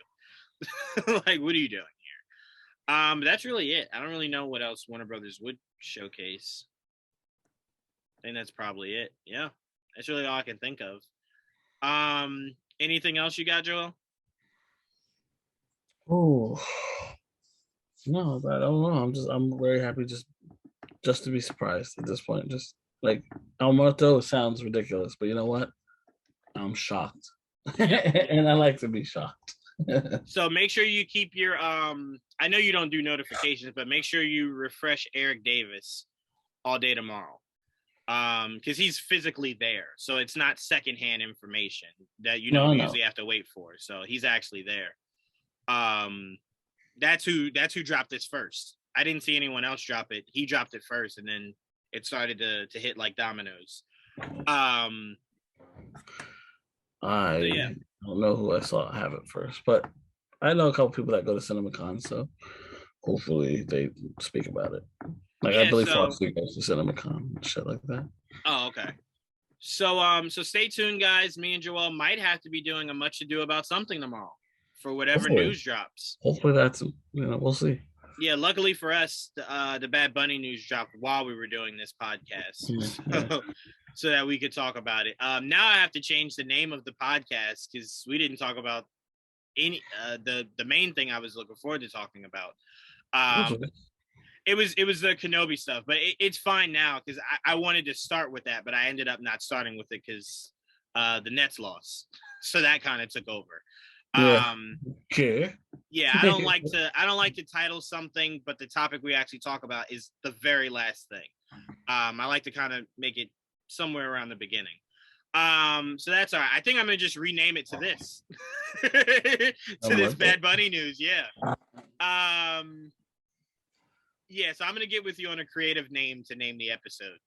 But all right, guys, we want to thank you guys for tuning into an all-new episode of Much to Do About Nothing. We appreciate you guys for checking out the podcast, watching it, viewing it, giving your thoughts on it. Make sure you guys stay tuned for this Wednesday, MCR, as we break down episode 5 of Moon Knight. Episode 5.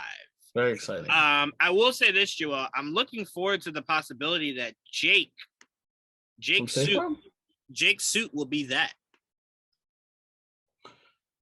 Yeah. It's too similar, though. I would like something to extend that out a little bit more. What do you mean? There's a hood, there's a cape, there's a crescent dart. You know what I mean? Well, it's not. Well, the design is going to look drastically different, but that's really the only thing that's going to be different. Because in vain, it still should be like that. Like, they got lucky with the Mr. Knight thing because Mr. Knight was so different. But I just can't wait to see it, man. And I fucking hope Werewolf by Night is in one of these last 2 episodes, like really part of it, not just a cameo. Like, I hope he enlists his help. That would be so fucking sick to see, bro. So fucking sick to see. I would love to see something. I would definitely want to see. I could see that happening. We obviously gotta wait, but I'm excited. Oh, so wait, the show goes. What? We just got this announcement, Joel. The second part of the Spider-Verse movie is now being named Beyond the Spider-Verse. So it's across the Spider-Verse and beyond the Spider-Verse. Okay, you got me. Oh, motherfucker. I might name the episode that. What time is it? Why news on Sony's shit is so late? Yeah, what time is it over there? Well, what time is it now? 10:57. Mm-hmm. It's like fucking eight something. Oh, then okay, that makes sense. All right. That's all we got for you guys. Make sure you stay tuned this week for MCR, GVN Talk. Hopefully figure it out. Because I think I may have a vacation next week. I'm not sure. You're going on vacation, you said? Yeah, I think my sister took time off to go see my mom in Florida. So it was like, well, I'm going. Right.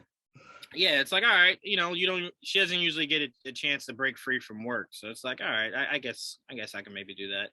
But I'll let you know. But I do know that we will not be having a GVN talk if we have an MCR. I know that because I want to give everyone the weekend off to see Doctor Strange. Not this week, next week. So yeah, I'll talk more about that as this week ends. I'll see what's going on with that. But as always, I want to thank Joel for joining me, and we were glad we could give you guys this up-to-date news for everything Sony. Yes. Enjoy. Everything and everything we can find. Yeah, exactly. Enjoy, and we will break down DC's panel tomorrow. Till then, peace.